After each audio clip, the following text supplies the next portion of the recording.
Let's get right to it, dog. You know it's raw. But let me catch you if you're showing off. I wanted to get you, I hold it off. Thought he was solid, but told it off. Running the field with the underdogs. Don't want to get involved. I can admit it. I know what it's time when I'm tripping. I got every group. Niggas a fumble a bag. I get to the cash fast. Got a salute. I've been a hustler. Look how I'm coming up. You running your mouth, better run it up. I'm running this shit like a big dog. Living my movie, they pissed off. Pushing the law cause we in charge. They gon' play this in the synagogues. How do I feel? I'm feeling great. Bigger the problem, the bigger the plate. Making my move, that shit gotta wait. Ahead of my time, keep it in line. Put on their face. I just learned to keep it all to myself.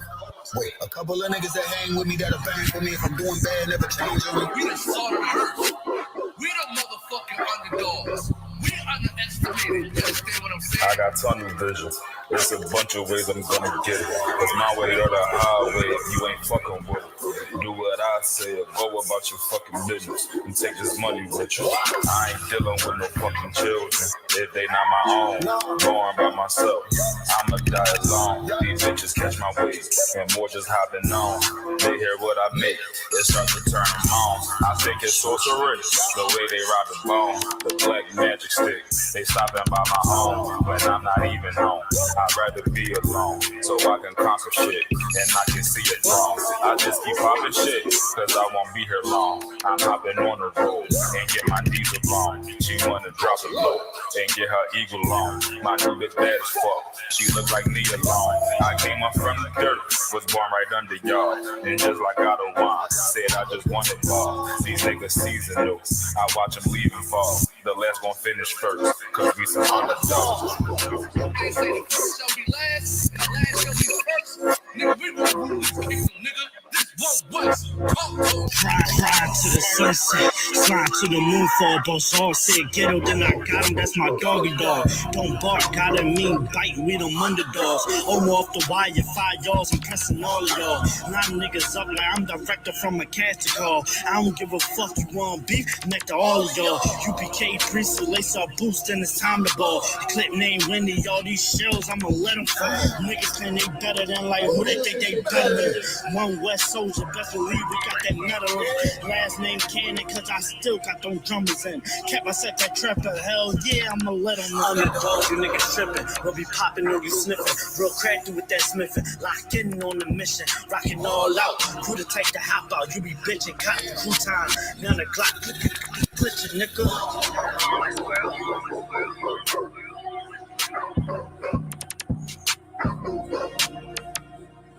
Every dog has his day. You're looking for a Christ man, the one who's knowing it with the Lord, with the Spirit of the Lord, to do his will. I'm that nigga.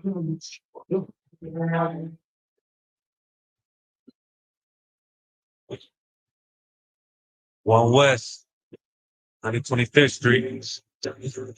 Look, y'all put y'all faith in presidents like they gonna change this country. Run the league and let y'all play cause y'all gonna make a money. Fuck Obama, he ain't come here on cargo slave ship. What the fuck he do for blacks in his administration?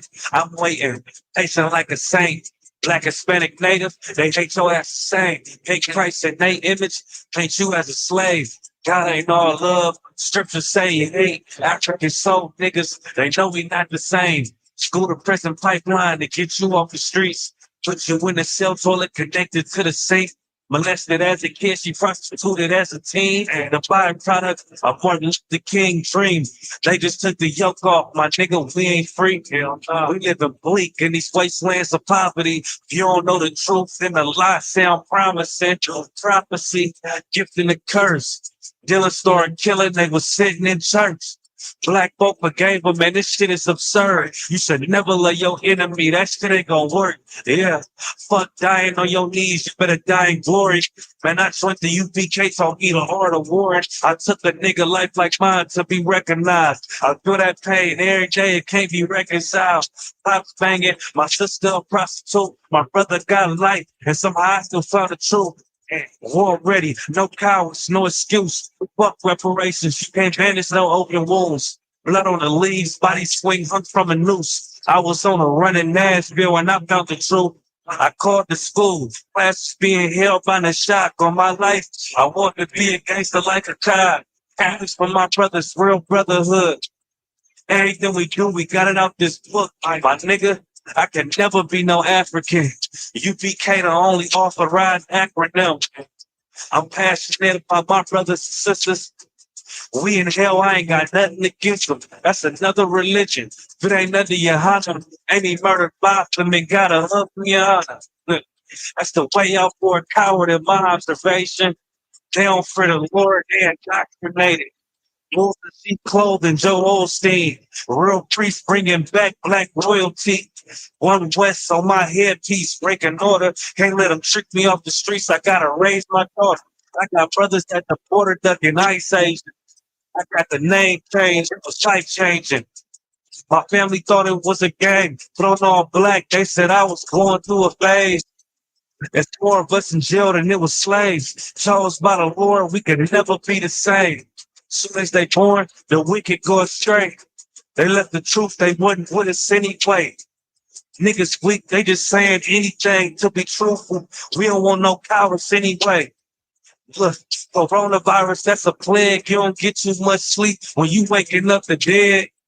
First camp, I cut off all my dreads. I took an oath when that oil hit my head. Niggas capping like they lids. I'm a priest, I never stick no fork in no pig. I was dead till I found out how to live. This brotherhood taught me how to be a man. I came back to my roots. I had to dig. A couple gaps I had to bridge. I got a rib. I'm ready for this work. You want to start a Lord in the Christian church. Came back to my roots. I had to dig. A couple gaps I had to bridge. I got a rib. I'm married to this work. You want to serve the Lord here in the Christian church.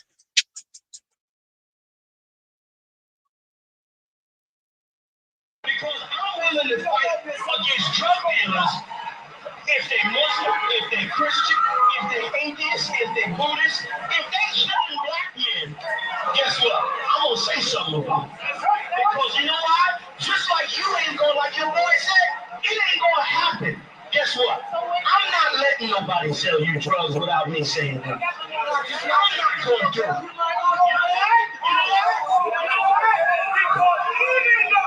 Even though I don't know you, guess what? Just like that's your boy, guess what? I'm your boy. Even though I don't know you, I'm not letting nobody sell you crack. You know why? Because I never saw you before. But you are a black man like me. And it works out. My whole life was trying to find something to follow. Had loyalty, every man tried to borrow. Felt pain and a lot of sorrow. Got betrayed, so packed I didn't even have my heart broke. Living confused, about to lose hope. Cops got me on the side of the road like a sideshow. Need an antidote before I croak. Now I'm setting fire to rhythm man blues. Call this guitar smoke. Rebel with no cause, trying to find direction. The world got me vexed. Picked up a bad liquor habit that's hereditary from oppression. Felt like my life was on fire, trying to find an exit. Now look, 10 G's plus a good record. Sometimes a follower is a soldier, trying to find a good shepherd. Plus when you in hell, how did you excel? Wisdom the breath of life, I don't believe in fairy tale. Listen well to what I tell. No calling can cause pain. Something that a rebel knows very well. Can't you tell I was sent from the Lord? Got a tongue like a two-edged sword, with a style that they might just record. The only thing equal is the curse for the wicked and the righteous reward. Have mercy on the men that don't see it, separated from the tares. Now on my prayers, and it's so be it. A rebel, take the world by word of mouth. UPK, we the rebels that you heard about. Yeah. And it ain't gonna stop till 100 virgins in the house and I'm handing verdicts out. Get rank, you ain't heard a clown without a shadow of a doubt. These devils hitting licks off us. Fuck the bank, I'm about to stone the pocket ticket office. Can't sweet talk us, cannot stop us. And plus I know the feds watching us. Telling people that they church full of witch doctors. Put us in prison, they stockpile us. Meanwhile, UPK turning rebels into Rockwallers. In league with mighty men, and now I understand things that never truly made sense. Like why I'm crying at this funeral for a criminal, knowing he ain't innocent, it's fucked up. But my boots shine, standing between two priests, about to blaze on their ass, call it tough love. Look out for niggas just club and wouldn't touch a white bitch with O'Shea's black gloves. Father, forgive me for my error. I'm forever by your side. Clean and purge me of all my flaws. This the reason I'm alive. Thank God for this truth. Cause for a long time was a rebel without a cause.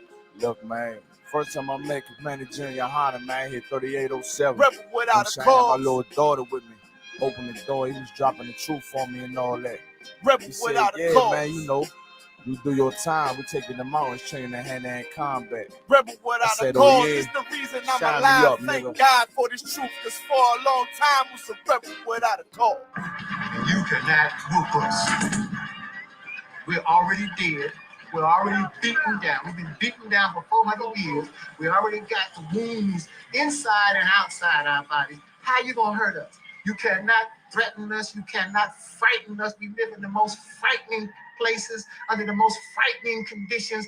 We are immune to fear. We are immune to harm. You see what I'm saying? You have stepped into a cesspool. You're the only one gonna get infected.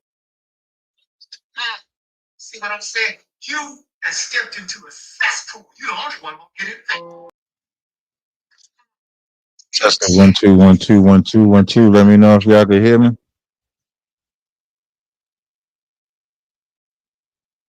Can y'all hear me? Let me know if y'all can hear me. Give me a 1 2 3 4 5. If y'all can hear me. Just need the ones and the twos and the threes and the fours. Just looking for a one. Appreciate the one. Shout out to Adolphus, Trooper Nahala. We just getting this ready. We appreciate y'all being with us. I know y'all was like, when I kept creating the streams, I know y'all was like, man, y'all better get that thing together.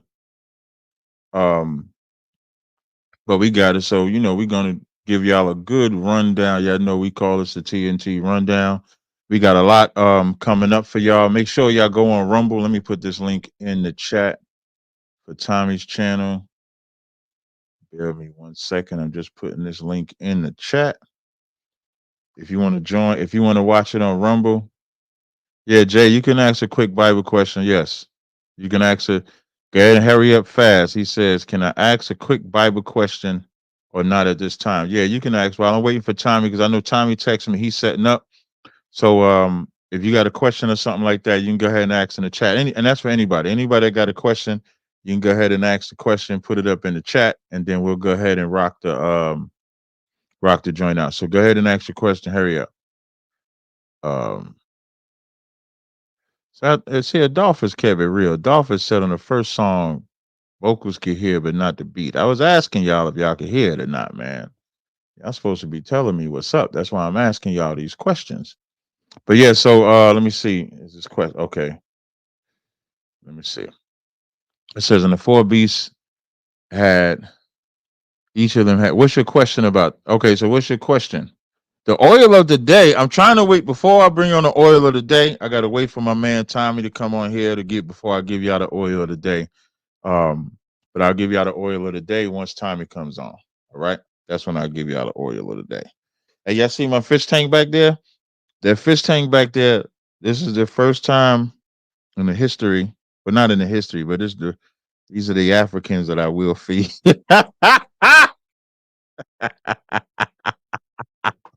right, so let me look. So his question is this how the angels look, or this just a spiritual thing like the dragon? No.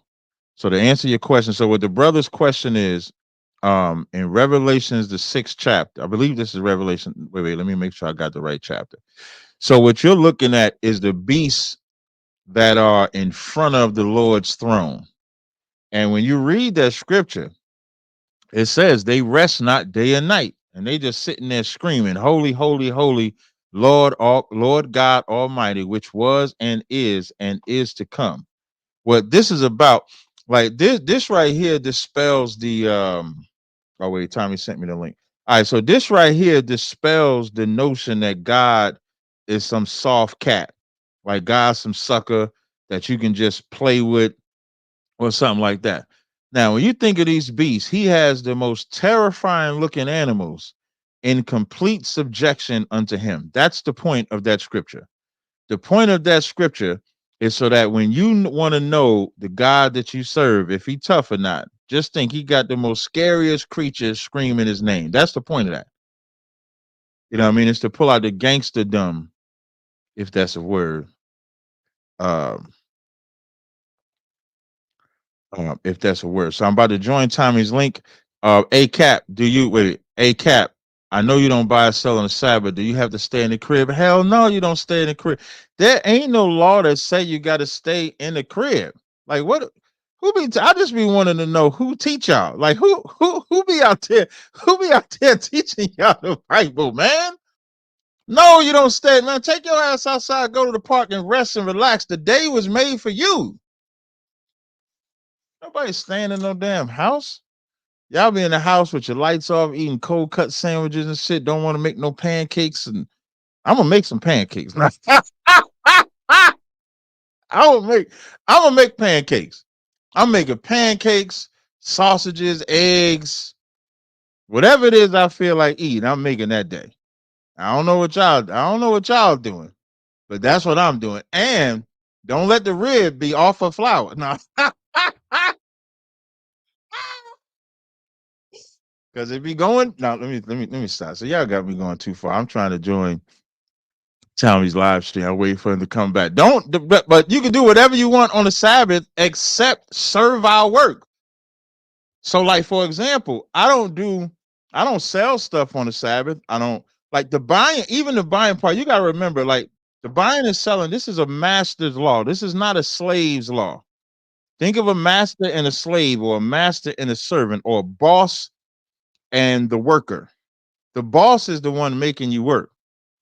I'm glad Tommy. Hey Tommy, just Tommy, let me know if there's something to drink. Because I got my drink. I want to be ready. I want to be ready just in case. I got my scotch on deck. So I wanted to be ready. But that's what hell yeah, just listen, the show is always gonna be good. When you get myself and Tommy together, the show is always gonna be good. You don't have to worry about whether the show gonna be good or not. Got Tommy up in it. Tommy, is that a drink you got in that glass? Okay, I'm glad because I said I'm ready. I said I wanted to make sure I have my drink. I got my scotch. So I wanted to make sure I had my stuff ready. Let me go ahead and share my screen so I could limit my echo and all of that stuff. Let me go ahead and Okay, yeah. Listen, I had to work on it, man. What happened? So last week, remember when I had to switch? I didn't have my power with me. I had left it at my school. So in the middle of it, I had to get my backup laptop, and that's why when I was trying to share stuff, you had to end up sharing it for me because I didn't have my my normal laptop because I left the damn power cord. So I had to drive and go get it this past Sunday. I had went and got it. All right. You know, upgraded on me like Beyonce. I see. not Beyonce. He said he done upgraded. Damn. All right. Can't talk shit about you like I was after the last show. I was yeah. You probably was like when you was remember you said you was doing you was showing like all the stuff you had. You was probably like I need to get some of this to Cap because his audio was terrible, man. Something was wrong. I was really disappointed. I said I can't work with this nigga no more. What kind of gear he got? I can't work with this nigga no more. What are his slides? What are we gonna do with this nigga, man? He shit fucked up. I mean, come on, we gotta have good quality work here, man. They hearing one half of the conversation. This shit for the birds. but we good now. I said, my girl said, give him one more week. Give him a chance. She said, shout out to the girlfriend. Oh my goodness, man! It has been a day for me, man. These old niggas back in my house fixing shit. Niggas, yeah, you was telling me about it. You said they was old. Now, I feel bad to have these old ass men, these old black men out there working and shit. I feel bad, but I mean, shit, they got to do a job. Was they talking to you? So you know, no, I wasn't saying them old niggas. I made them old niggas work. I mean, it's because of y'all. We under white supremacy, y'all. How you gonna blame the old nigga? Yeah, if you old niggas that fought white supremacy, we would be working for it right now, damn it. So I'm gonna do you like white supremacy do, ignore your ass. I don't even let her have no bathroom break. Can we use the no, nigga? No, work until you're tired. Like work until you're tired. Oh, Right. that is crazy, man. You gotta have mercy on him, Tommy, man. Have some mercy, man. Them men got us in the position we in. I hate them. Oh, that's messed no, up, man. I just laugh though. You know, these brothers out here still out here working. You gotta love that. When you love your job, man. you hate your wife. One of the two, you keep working. Mm-hmm. Hey, they was asking me on my audience about my oil of the day. I said I had to wait for Tommy to get on the stage because the oil that I had for the day is called it's called Bounty, which I made it. Yeah. I even got a logo. Let me see if I can load. Let me see if I share the Listen, screen. you got a good logo up there, man. Wait. Now, the only thing I didn't add yet was your name or anything like that. But the photo I sent, hold on, let me see if I could share and just show this photo real fast. This is the photo. Can you see that? Why would you have not shared my name, sir? I can't see it. Okay, I see it. Yeah. Man. That's bounty. Listen, I had to make sure I had it right. Like that's Bounty, quick to dicker upper. That's right. The name of the oil. And he wanted a musk oil. So I actually got imported oils to make this like one of the best smells. And I'm actually impressed. I've been wearing it ever since I made it. That's what I'm talking about. So it's good. Oh, hell yeah, it's good. I had people smell it just to make sure and confirm everybody loved it. I'll be bringing it down to North Carolina. And so this is the scent of the day. Bounty. The quick to dick her up or what? Don't let nobody tell you no diff. That's right. Don't let nobody tell you no difference. Hey, how your weekend been?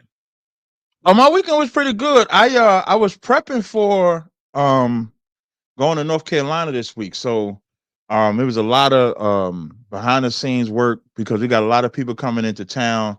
I'm in charge of like the decorations for the event that we're having.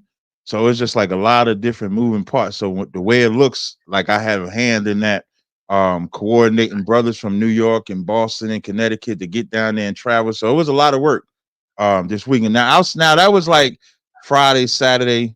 Yesterday was cool. I got to relax a little bit. Didn't have to do a lot of work. Today went to the gym. So my weekend's been pretty good. Chill with the old lady for a little bit. One of the old ladies, anyway. You know, Salakia. Well, no, actually, it was more than tell one. me how that worked one day. We got to do we got to do a show about not like about a polygamy, like how it would work. Who would be, because a lot of people have misunderstandings about it. Right, definitely. I think I would love to get into that kind of conversation. And a woman asked me today to ask you when I got on the show, because somebody asked me, she said, ask Captain Tazariot how he feel about men buying pussy. You gonna say something out of line to me or something? Why'd she tell me to ask you that? Because she knows, she said if anybody will ask Cap, it'll be Tommy. Tommy gonna ask, and Tommy gonna come right with it, straight with it, and ask the question. So of course, I think we adding that to the rundown. I titled it on my channel 304's, because that's the only way you buying it is they got to be a 30. I don't know no normal wanna be in a relationship woman that you buying. Like if the woman want to, she want to stay. See, I'm gonna tell you that there's a difference, though. I'm gonna tell you that the same woman who's saying she won't sell pussy is selling pussy. That's why a lot of men get mad at men who buy pussy, because they know they've seen some of the women who will go, and they know that girl look better than they girl. So if that girl will go, and I'm just saying. So we got it. So when we get to that part, we definitely got to break it down, because like I think that 304, like people that buy pussy, right? Like people that buy it, they try to shame regular relationships. So they try to make everything buying. Like if you take a woman out on the date, you know what I mean? Like if you take a woman out on a date, if you buy flowers, if you do this, that's not buying, because you're keeping that, as opposed to when you buying, how they say you ain't paying her for the sex, you paying her to leave. Well, yes, but when you buying her flowers, she keeping her flowers. Your dick still hard and dry. That mean your game terrible. That just mean the game. Your game is. You think? Wait a minute. You said girl in a relationship. So you think a girl in a relationship is just gonna give it up the first time? No, but that's what I'm saying. I don't think there's an expectation that a girl is gonna give it up the first time. There's you have a courting process, right? But again, you don't even care about. Well, okay. I guess we already getting into the conversation about it. So let's get ahead and talk about the shit. I'm sorry. No, I mean it ain't. We ain't got no set order, do we? We just rocking. No, right? no. I just know you were trying to hold off, so I don't mind you holding off. And no. I'm good with it. Well, I always start a show off. Oh, that's right. Go ahead and play your song. So I like to play one of my songs. And see, this song, when you make Bounty, you don't even have to put by my name, or you don't have to put my Tommy Sotomayor. What I need you to do is put in there. I need you to put my my stage name in there. That's what you need to put. And what I need you to say is by Dick Jones. That is my name that they've been calling me that since college. My name is Dick Jones. I'm not putting no nigga's name. Huh? I'm not putting his name like that. No. You can put Richard Jones. You don't have to put Dick Jones. Richard Jones. Richard is cool. Okay. Okay, but and this is, if you didn't know, a lot of people didn't know that I had a theme song. So here's the theme song.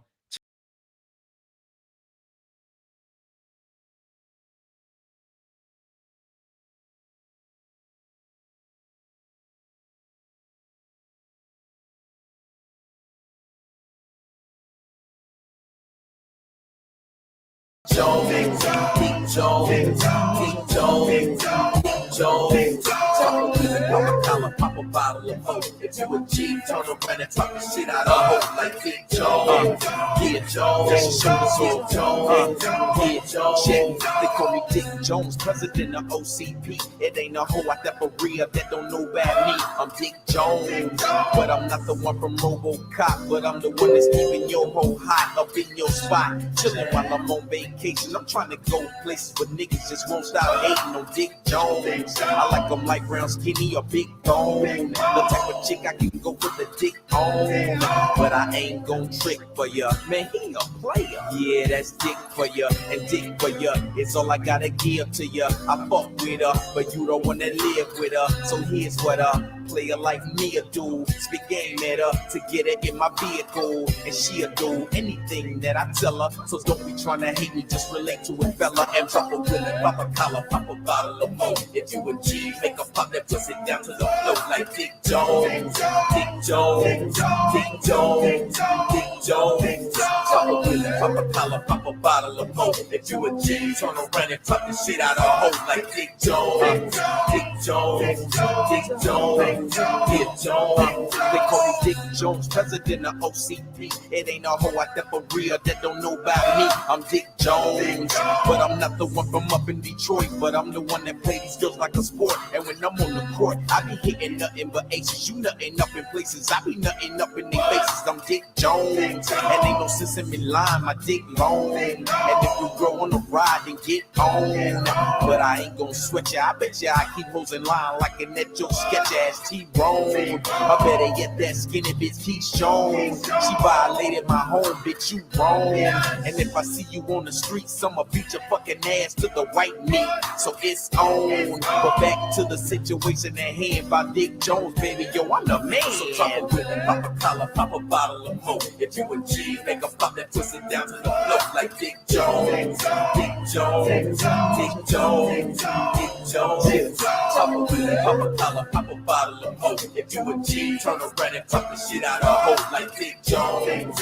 Dick Jones, Dick Jones, Dick Jones. They call me Dick Jones, dick longer than 4 summers. You pushing 4 Hummers, I be laying more pipe than 4 plumbers. Up in 4 babies, mamas, and 3 best friends. 2 of them freaking this weekend up at the West End. One of a man found out and he was heated, dawg. You know I had to play Michael Jackson and beat it, dawg. Cause drama mama, I ain't with it. But niggas, they don't get it. My nana spit it, yelling, don't stop, get it, get it. They call me Richard, but Dick's my nickname. And ladies know a nigga be quick to spit game. Everything that you spit at a chick, the shit's lame. When I fuck, I can give a fuck if the bitch came. Cause it's all about me. I don't care if I see you smile again. I ain't BBD, I'm DIC. K to the JONES.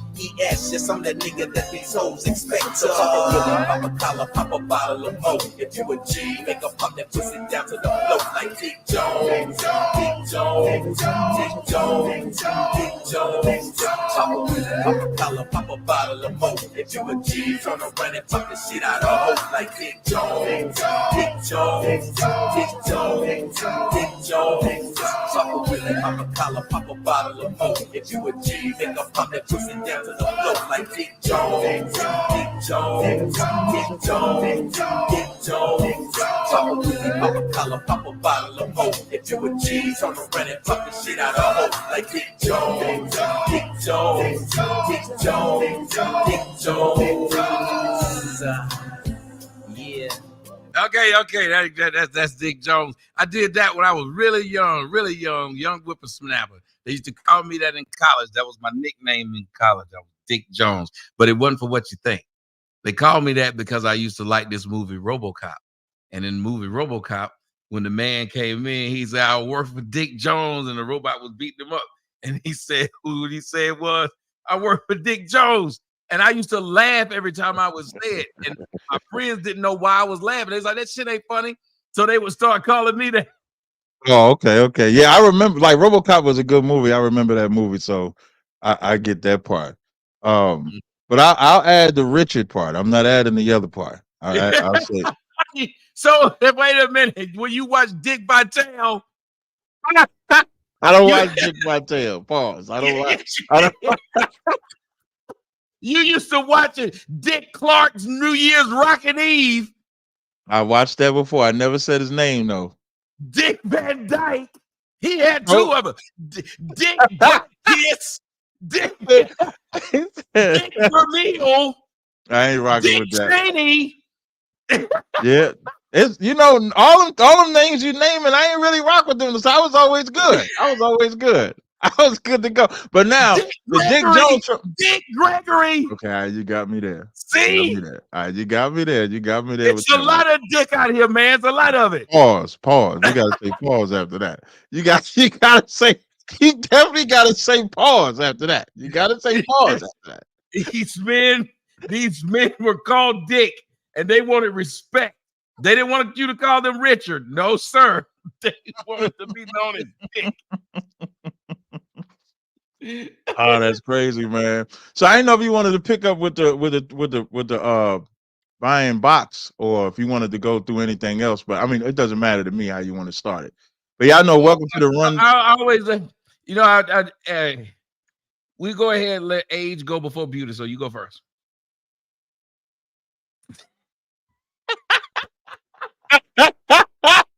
Age before beauty, bro. You see I stopped moving, right? You see I stopped moving. I ain't say nothing. I ain't say nothing.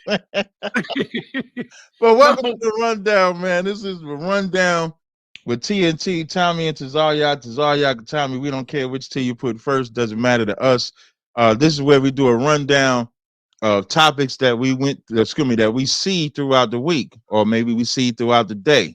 So I think what we got on the docket today is O.J. Simpson, the LBGTQ with their obsession, the left with their obsession with the LBGTQ. And what sparked that one in particular, the OJ ain't got to explain why we talking about that, but the LBGT one, I saw Tommy do an interview with this lady, and he made some very excellent points with that interview. So I wanted to talk about that because I do think the left has an obsession with that. And can women teach? Are women only, black women only, able to teach our children how to twerk?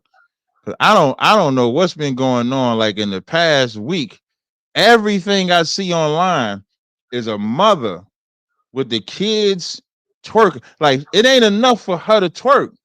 She got to have the ladies in there, her children in there twerking. boys and girls. Like I'm getting flooded with tons of content or videos of this.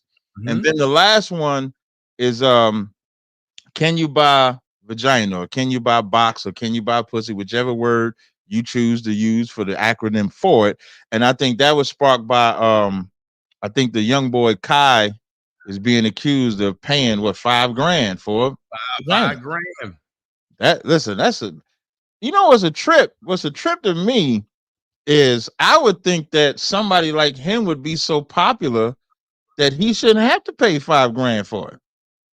Well, I think that's what people keep getting misunderstood. And somebody in the audience wanted me to throw 2 more dicks at you. No Diddy, no doubt.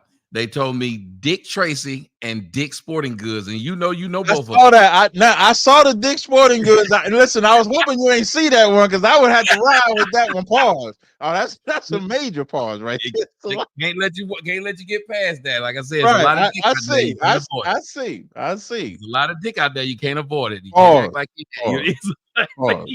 we gotta let the ladies say that, and that's where we get the 304's from. The ladies said that, so we can't say that. So I don't know. Do you want to start with OJ? Because like okay, let's go with Kai. Right, his name is Kai Sennett. Am I saying it right? Yeah, Kai Sennett. And I look at it, you say like that's a lot of money for some box. He got a good personality, or he got a name he shouldn't have to. I don't know if you remember a young lady by the name of Heidi Fleiss, and Heidi Fleiss was called the Hollywood Madam. There were Hollywood guys like Charlie Sheen, and all the biggest name of them would go straight to this woman to be able to buy a pussy. Now, again, Charlie Sheen didn't have to buy it. Why did he like buying it? Now, from a person who buys, I mean, I know somebody who does it. I could say this. A lot of times you do it because it's a power play. Like you're looking at it and you're saying, I really I don't want to play the game, and I don't have to. And I got a lot of money and I want to just spend it on some shit. And one of the coolest things in the world, I know people hate slavery, but it's really cool to buy somebody and make them do what you need them to do, and they have to do it just to get paid. Like it's a power trip that you don't come here to talk. I ain't got to use no. You're going to have to do what I tell you to do. It's like when I got the garden out there to do. I stand out on the porch sometime and tell him, hey, you got to get that. Now, I could go garden my own garden. I don't like it. I like the fact that I can make you do it. I can pay for you to do it. So that's one thing why people do it. Another thing is just the convenience. You don't want to have to go through playing the game with somebody and pretending you like them or pretending they like you. That's how you end up getting your tires slashed. That's how you end up getting your windows broke when you don't do whatever they want them to do. But check it out. People you pay, they typically go ahead and do their job. Now, when it comes to the Kai Sennett position, here's my problem. There's a lot of black women who are willing to admit openly that they sell pussy, and that should be something that concerns us. Not only do they admit that they sell it, but it seems like they're going out of their way to try and hurt men, destroy men's reputation. So how is it that the person who sold the pussy is looked at in a higher light than the person who bought it? How is it that when black women do things to these black men, if it was a white woman doing it, we'd be like, see, that's what them white women do. But there's an overabundance of black women doing it. So I'm going to throw it at you. Why is it that these women are so open with saying that they selling box out here? And why is it that we got more of a problem with the man for buying it than the woman for selling it? Okay. So to answer your question directly, and then I'll give my spiel on what I think about buying it, is that because the man is the power, period. That's why the man is looked at, and the man should be looked at, because the only reason a woman can be a whore is because a man desires the whore. So you're desiring that service. So because you're desiring this service, like whores would be out of business if black men could control their dicks. Whores, there would be no profession of whoredom, at least for black men. If black men learned how to control what they put their rod in, control their lust, control their over-sexualization, there would be no whores. And so that's why when a man goes through it, it's not even about a black woman. It could be a black woman, it could be a white woman, it could be an Asian woman. When you buy when it's found that you're buying whores, the man is always going to be looked at first. Now, if you're a poor man, it's damn near going to be, unfortunately, in the worldly environment, is damn near going to be more acceptable than if you're wealthy. Now, that could be a respective person's thing, because of course, in a normal person's mind, a rich person shouldn't have to buy. But like you said, it's a power trip. It's not that they have to, it's power, which almost makes it worse because it speaks to a level of insecurity that they may have, that they cannot have this power unless they buy it. As opposed to somebody like me, I would rather just have the power to make you do it without buying it. I would rather have you give up your mind, give up your soul, give up your body, give up everything without having to say, hey, I'm going to pay you XYZ to do it.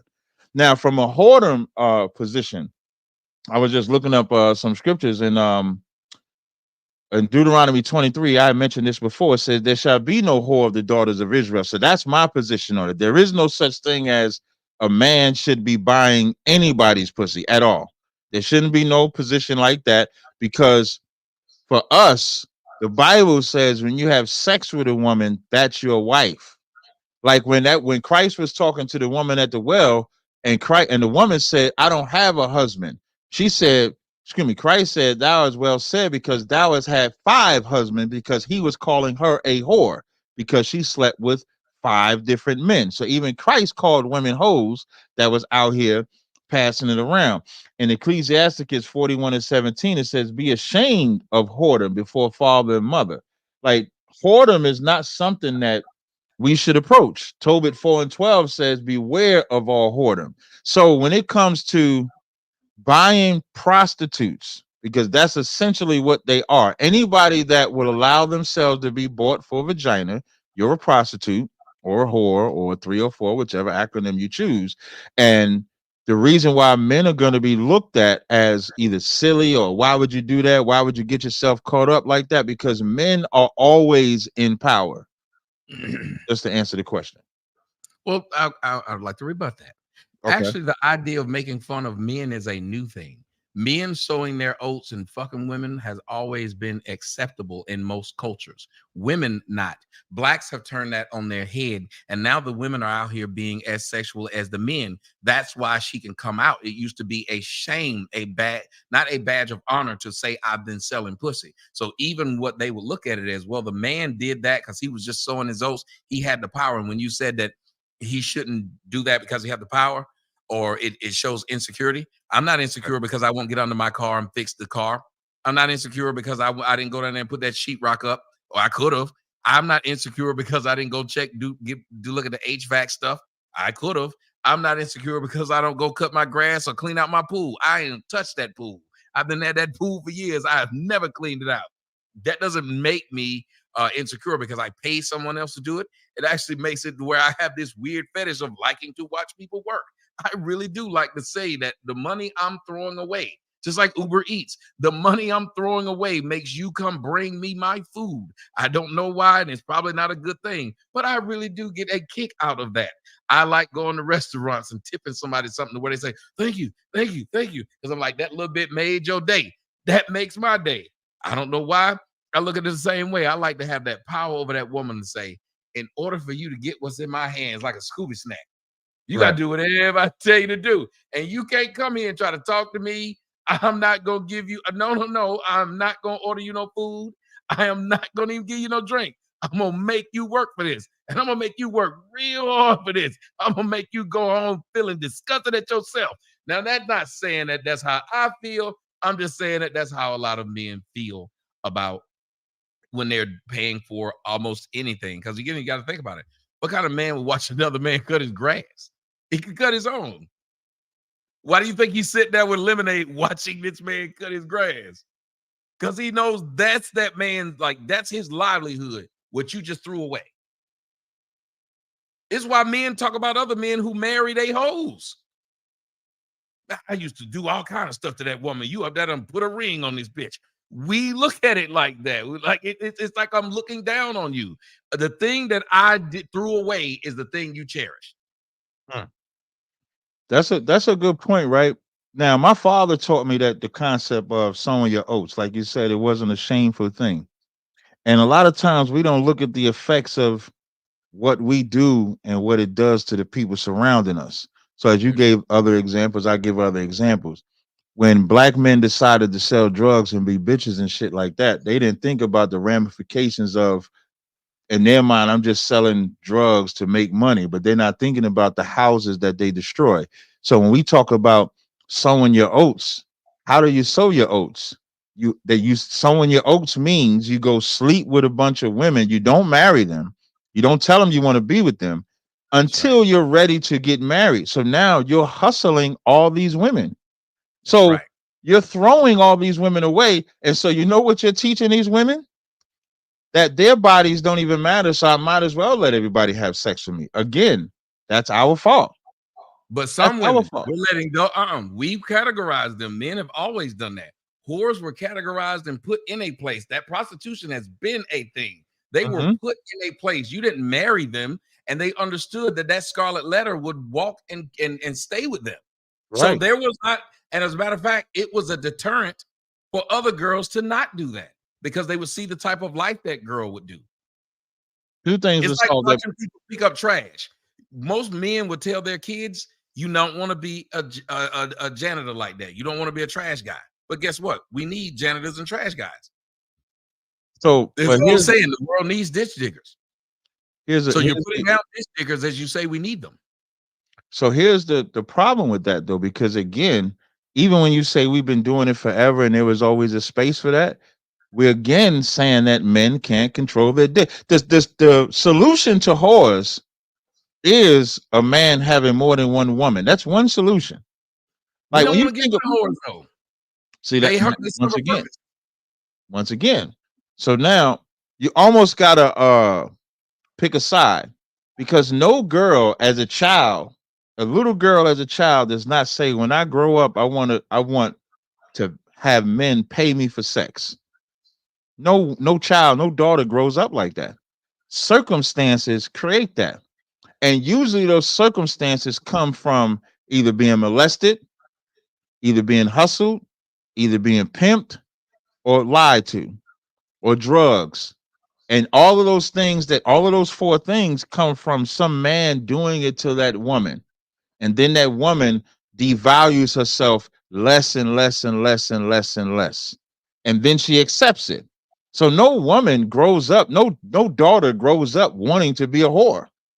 Life has a way of doing that to them, to where that's all they accept. You got men that are predators that go out to these high schools, or say find a girl that maybe be a runaway or something like that, and then they talk to them like, hey man, you know, I could take care of you, I love you, I do that. And then now they're seduced into a lifestyle to where they believe that's their only out. So if we're talking about why do men are looked at as bad, is because whether you pay for it or not, you're in the position of power. When you brought up the grass and stuff like that, now this weather's changing, so I got this grass outside. I'm not about to cut that grass. That's not my gift. So I'm gonna go and find who's good at the yard work. Now I don't watch them. I'm not one of those that got to watch them while they do the work. I'm gonna pay them. They're gonna go ahead and do the work, and they do a really good job at doing their work. But that's what you call a honest or respectable profession. Dude, I'm telling you, just do it one time. Go sit out there on the porch, put you some lemonade beside you, pick your feet up, have you one of them hats that go like that, and have a whip in your hand.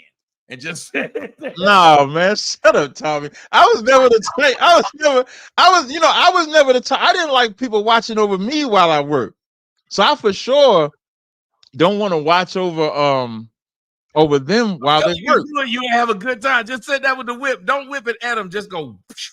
Just whip while they cut the grass. Even so like now that's a crazy ass fetish to want to see that. Now if they was white, maybe I do it. If they was white, maybe I get the slave. Maybe I get the whip out. If they white, let me tell you, if I ever get somebody that's white, maybe I do that. Maybe I get my lemonade. I'm telling you, I've had plenty of white people come work on my house, and I'm telling you, I sit up there and watch them. I talk to them through the camera when they'll be working, and I'll just to let them know I'm looking at you. I'll talk to them the camera and say, "Could you please close that door?" It pisses them off. They probably be mad as hell. Y'all know. I know they be mad as hell when you do that shit. That got to be crazy, man. Listen, I would probably say, hey man, yeah, take your money back. I would yeah, take your money back. I'm But good they to go. don't, because they need that check. That's abuse. They get mad, but they do it. They work. I ain't never But had nobody say, you know what, enough of this. Same that's thing with crazy. prostitutes. I've never had them say, you know what, enough of this. Here's why what we. But I guarantee you, if prostitutes could have another profession, they would have another profession. Yes, they would. Let me tell you why that's not true. Okay. Do you think that these girls who are selling their ass can't do something else? Or do you think they can't make money that quick? I think the girls that are selling their ass have been trained to believe that's their only way of life. That's quick money. If you've ever dated or I'm not denying the quick money. No, I agree. It's quick money. But when they just like a drug dealer, he could go work at Walmart and get another profession. Right. But when that, you No, good. I'm sorry. I didn't mean to cut you off. I was just gonna say, when you make that kind of money once, it's very difficult to go back to something else. People don't understand what that's like. If you eat steak, it's very difficult to go back to hamburger. Facts. But now that drug dealer, the first time he's selling, I remember the first time when the cat, even that's temptation, even that's predatory. Like when I got into the game of hustling, it was because of the older cats in my neighborhood come and say, hey man, just take this up the street. Just take this bag up the street. Don't worry about it. You're gonna take this bag up the street. I'm gonna give you this X amount of money or something like that. Then after you take the bag, because they give you the money, you think, okay, I just need you to stand on the corner. When this guy come up here, you're just gonna hand this to him. Don't worry, no, that's not a bad thing. We helping. Like they hustle you into thinking that, okay, this is okay. But when you out there the first time doing it, what are you nervous about? You're nervous about getting arrested. You're nervous about getting robbed. You're nervous about all of that. So it's the same thing with a young girl. When that brother or sister in some cases is convincing this woman to sell her body for money, and that first time it's the same thing. There's nervousness, it's fear, because a woman don't want to do it. She thinks this is the only option. And I guarantee you, if we talk to 12 prostitutes, 11 of them are going to say that they was touched or molested as a child, and that's why they stopped caring about themselves or caring about their body. And not only were they molested as a child, either their parents or nobody cared. It was probably by a relative or something like that, and that's why they didn't care. And so it was very easy. And that's who predators look for, or pimps, or harems. Or what do you call a woman? What do they call a woman? The mistress or the madam? What is a woman called? Yeah, they call it madam. Yeah, or the madam. That's what they look for. They look for, just like a person that wants to get you to sell drugs, look for a specific type of person. A person that's convincing a woman to sell her body is looking for a specific type of woman to convince to do that. Now, let me give you another rebuttal to that. Okay.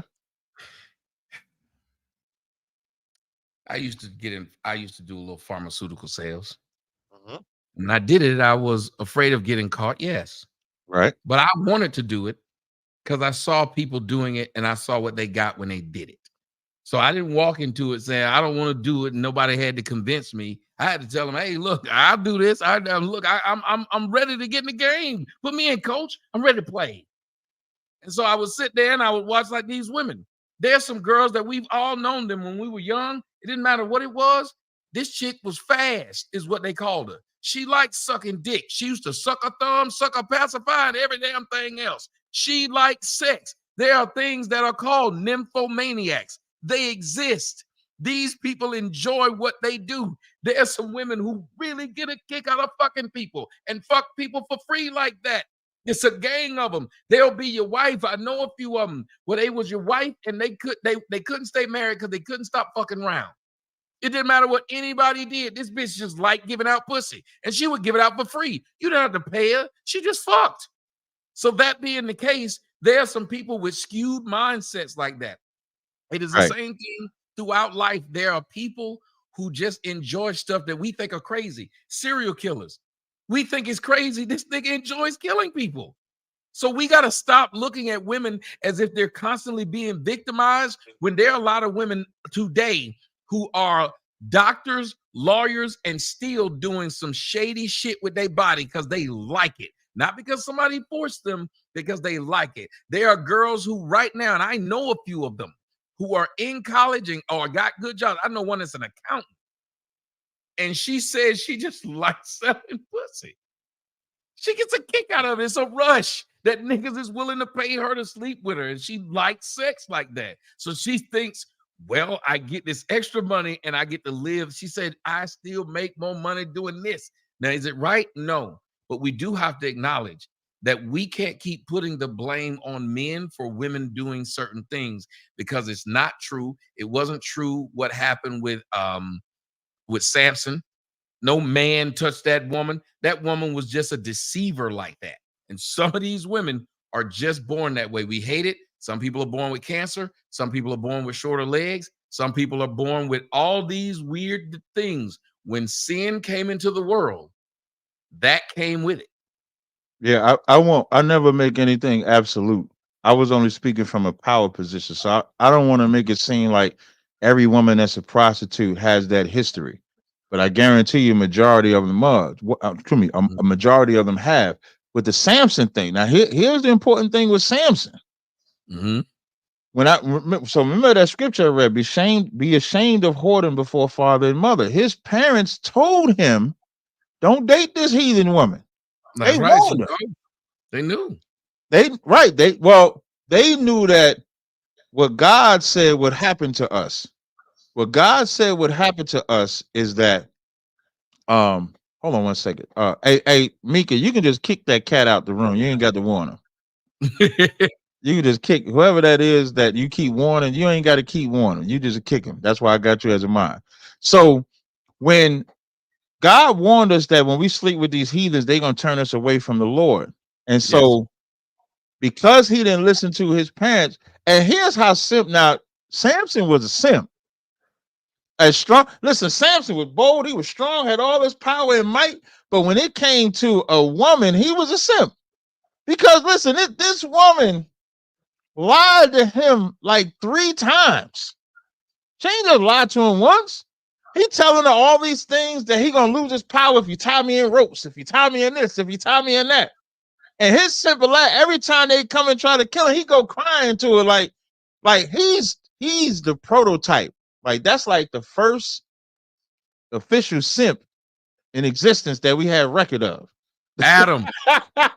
Well, Adam. Like, okay, right. Adam forgot about Adam. But the reason why I'm saying with Samson, like Samson got to be above Adam, because at least Adam just made the mistake. Of course, he made the major mistake.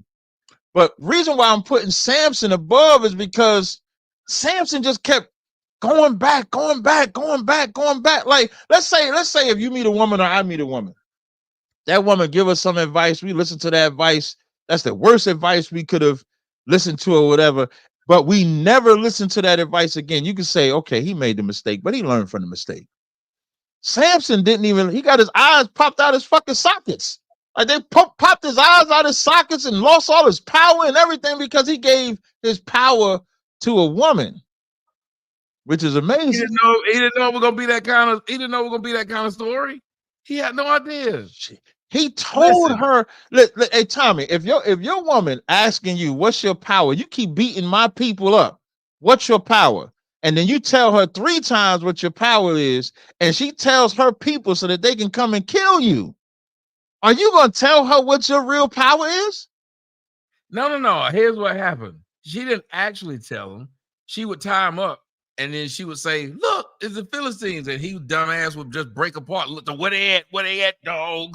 And then she would say, "You lied to me," and then she'd do it again. So that's what I'm saying. She was just trying to test to see if it's true. It'd be like girls play with men like that all the time. Now, if she had real niggas show up at his door, that'd been different. But that's not what happened. Real niggas showed at the door. They tied the nigga up, captured him, cut his eyes out. No, but that's what I'm saying. Once she realized he really was tied up, like it's like what women do to these men when they're like, John Wayne Gacy used to do it to niggas. He would sit up there and tell them boys before he kill them, he'd be like, "I'm gonna show y'all a trick of how to get out of these cuffs." But then when he would get them in the cuffs, and they was like, "What's the trick to get out?" He was like, "You need the key." And it was messed up, but that's how he got him. And Tommy, you got to answer my question. So put yourself in them shoes. If that woman, hold on 1 second, I'm about to I'll let you go ahead and run it because I think this might be my my people out here doing my house. Hello. Okay. So now I'm gonna pick up. So now remind you, we talk about the story of Samson.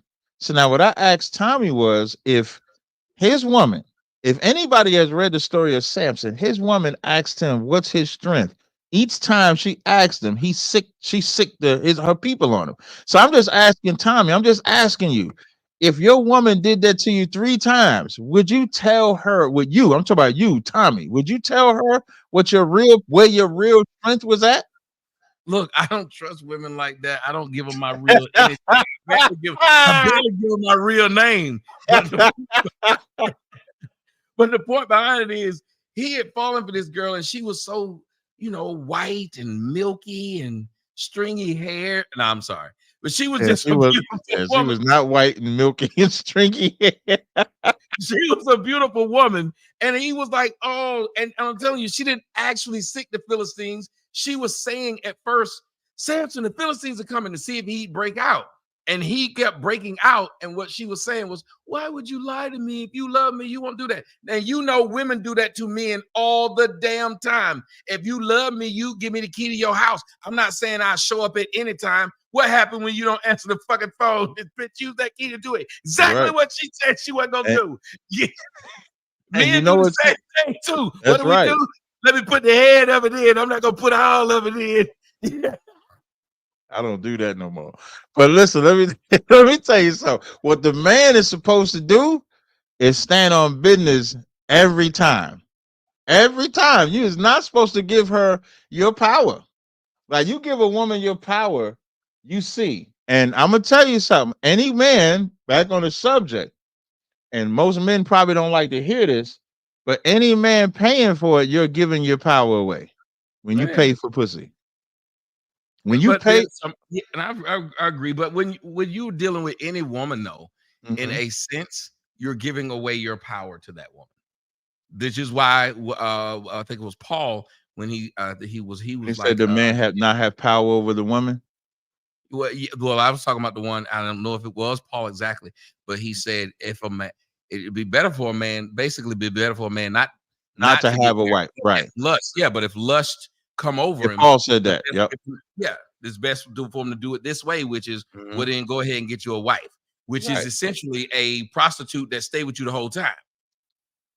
No, he said, don't listen to what he said. If your lust just come over you and you can't help it, you just get this bitch, this one chick, and just skeet in her face. That's basically what he said. But a marriage bed is undefiled, so whatever y'all doing in that bedroom, that's y'all business. Yes, I'm just saying that's what he letting you know, though. You can sleep with her 7 ways a Sunday. Just do what you want, and it'll keep you out of trouble, is what he was saying. Because like was it David or Solomon, wanting all those women was getting him in trouble. He was so smart. Yeah, see, now Solomon's problem was he married non-Israelite women. It wasn't the women that it wasn't the women of Israel that was the problem. It was the women that were not Israel that was the problem, because he started letting them worship other gods and stuff like that. But what you're saying about Paul is an important part, because even in that same chapter, he says they that have wives be as though they have none, because the work is more important. Like what you're doing as far as the work sake is more important. So women make you weak. Thank you. Make you so weak, you think you got to buy it because you're not strong enough to keep them. But the stronger man is the one. Let me tell you why they're weak. Okay. If I'm in the military and I'm off, like Odysseus, when I come home, it's a group of niggas in my house sleeping with my woman. But if I'm not worried about some woman and I sleep as I travel, I'm a portsman. Well, I can do my job because I never fall for anyone. One of the things that makes it hard for gangsters to trust each other is if one of them ain't married. Do you know why? Because they hold your wife and children over you. If you do something, you get out of line, they know you're going to try to handle it right because it's going to fall on them. If you don't have one, it's hard for them to trust you because they know you have the power to be able to just do whatever you want to. You're a free agent. You are not tied to someone. So that's what a wife does. That's what children do. Sorry, but they do. Yeah, this is why, like, this is like one of the reasons why I love the Bible, because like that power, like you're absolutely right. Not just in the game, but even like cops. Like a good cop is a horrible husband. Yep. Good a good if your profession requires you to be away from the house and you're good at it, you're not good in the house. That's any profession. It doesn't matter what it is. And so with what you said about having a wife, they'll kidnap them and stuff like that. All of that stuff is true. But if we talking about just you having the ability to have enough discipline, if I love black men. That's why I always say black men. So if black men had greater, I hope that ain't no pause, right? Me saying I love black men. Look, That's not listen, we gotta stop thinking everything gay. I know what you're saying. Okay, I appreciate it. Okay, I'll let that go. So I love black men. So if black men had greater discipline with their dick, prostitutes would not exist amongst us the way that they do. They would not. Okay, they wouldn't be as proliferated as they are. Yes, but they would still exist, because you have to remember, not every man can be an alpha, and there's not as many men on earth as there are women on earth. That's why women gotta learn to share. Yeah, but that's the thing. If you don't teach this group of selfish people to do that, then you do run into this issue. And a lot of these women are not seeking marriage. Just because you didn't buy pussy from them, you got a kid from them. And they still telling you, like Russell Simmons' daughter, when she got pregnant by a random man, and they said, "Are you gonna get married?" She said, "Oh, that's a big step." Look at Floyd Mayweather's daughter. Right, They asked her when she got pregnant, you gonna get married? No, that's a big step. So all these women, they're not getting paid. They're actually laying down with men, having children, and still foregoing the idea of a marriage. They don't see themselves, or they don't see themselves married, and they don't see the value in marriage. So you'd have to change the mindset of each person. If the woman you're with doesn't see the value of marriage, then why wouldn't she see herself as a free agent / whore? So now I agree with that, with the value, and I'm just gonna up the ante. Like, for us, sex is marriage. Now tell that to black people. We the most promiscuous. I don't want to say we the most, because there ain't a greater whore on the planet than the white woman. That's the greatest whore. That's right. That is. I mean, you're right. She's great. Stop. You said wait, nah. There's a way that I said it. Hey, y'all see what he doing? He trying to run away from his own words. The way that I said it, and the way that Tom, y'all know it's a difference. The audience knows. I just repeated what you said. She's the greatest. Y'all love this nigga Tommy. Tommy, yeah, she's great. She's great. We did not say it the same way. When I'm saying that, like, I remember I put up this video. I ain't taking it back. I'm standing right on it. The white woman is the greatest whore. Like, she's the original whore. Like, there ain't nobody that whore themselves. And that's also, just think about it. I was thinking about when Marilyn Monroe, who was a whore, sleeping with the president, but they let her sing. They let a whore sing to the president. That's how much America loves whores. Hey, she got killed for that. Well, I ain't gonna say she. Yes, she did. The dead ass. No, I was about to say she should have. But I ain't want to say that on the air. But I just said it on the air. And it wasn't. That's the judgment. It was how she was singing it with her nasty ass. You got this woman in there with her kids, and you got that talking about some happy birthday to you. That bitch, Kennedy was up there like this.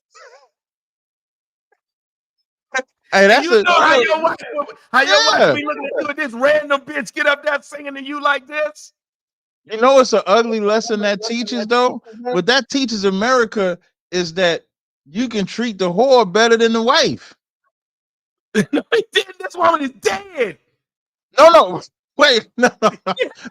Well, the judgment for being a whore is death. That's the judgment. Well, she got it. But what I'm saying is, the fact that JFK and Robert FK and all of them allowed her to do that in front of their wives, that teaches, like, I can love whores. I ain't got to care. Just think about that movie. This whore knew her place. A lot of us think the whore know her place. It's like when the whore call your wife on Thanksgiving, talk about some, you know, your husband was with me yesterday. This whore don't know her place.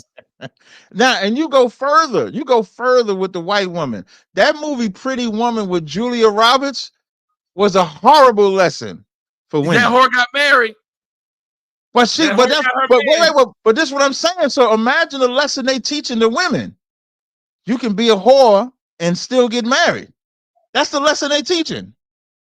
This is Richard Gere, which goes right back. If you think about it, it goes right back to what we're talking about, a man in power. So Kai is the popular one, and he's getting more flack as opposed to the woman that's doing it. He's getting more flack. He's getting more shame. And that movie, Pretty Woman, Richard Gere was a man of power too. And remember, he got no flack because he made her into a woman, and they loved him because he made her, even the words we have, make her an honest woman. So we put too much pressure on this man to sit up there and help wipe this whore slate clean. The black community is full of wiping whore slate clean. That's why these women, let's just say they're not selling pussy. These bitches are bringing children to your marriage and your relationship. They bringing a bunch of dudes they done slept with to your relationship. And now I'm supposed to wipe this woman and make her an honest woman? She should have been honest before she came to me. But wait. But okay, so there's two things you're saying. In one breath, you're saying Richard Gere takes Melissa Roberts, I guess that's Julia Roberts, and turns a whore into a housewife. That's what that movie teaches. That movie teaches you can turn a whore into a housewife. When we all know in the community, you turn a whore into a housewife. You just got finished saying, you married this woman, I'm doing all this and XYZ, and you married her. But that movie teaches to turn that whore into a housewife. But black men weren't watching that movie, and they were been turning whores to housewives. Yeah, you know who wasn't watching? You know who wasn't watching? Said that I hate black women because I told the truth. There's nothing I've said that's not true. What is what we talk about? There's a lot of single mothers in the community, and these men still date them with children and all. So that means we're being told that we should cherish whores.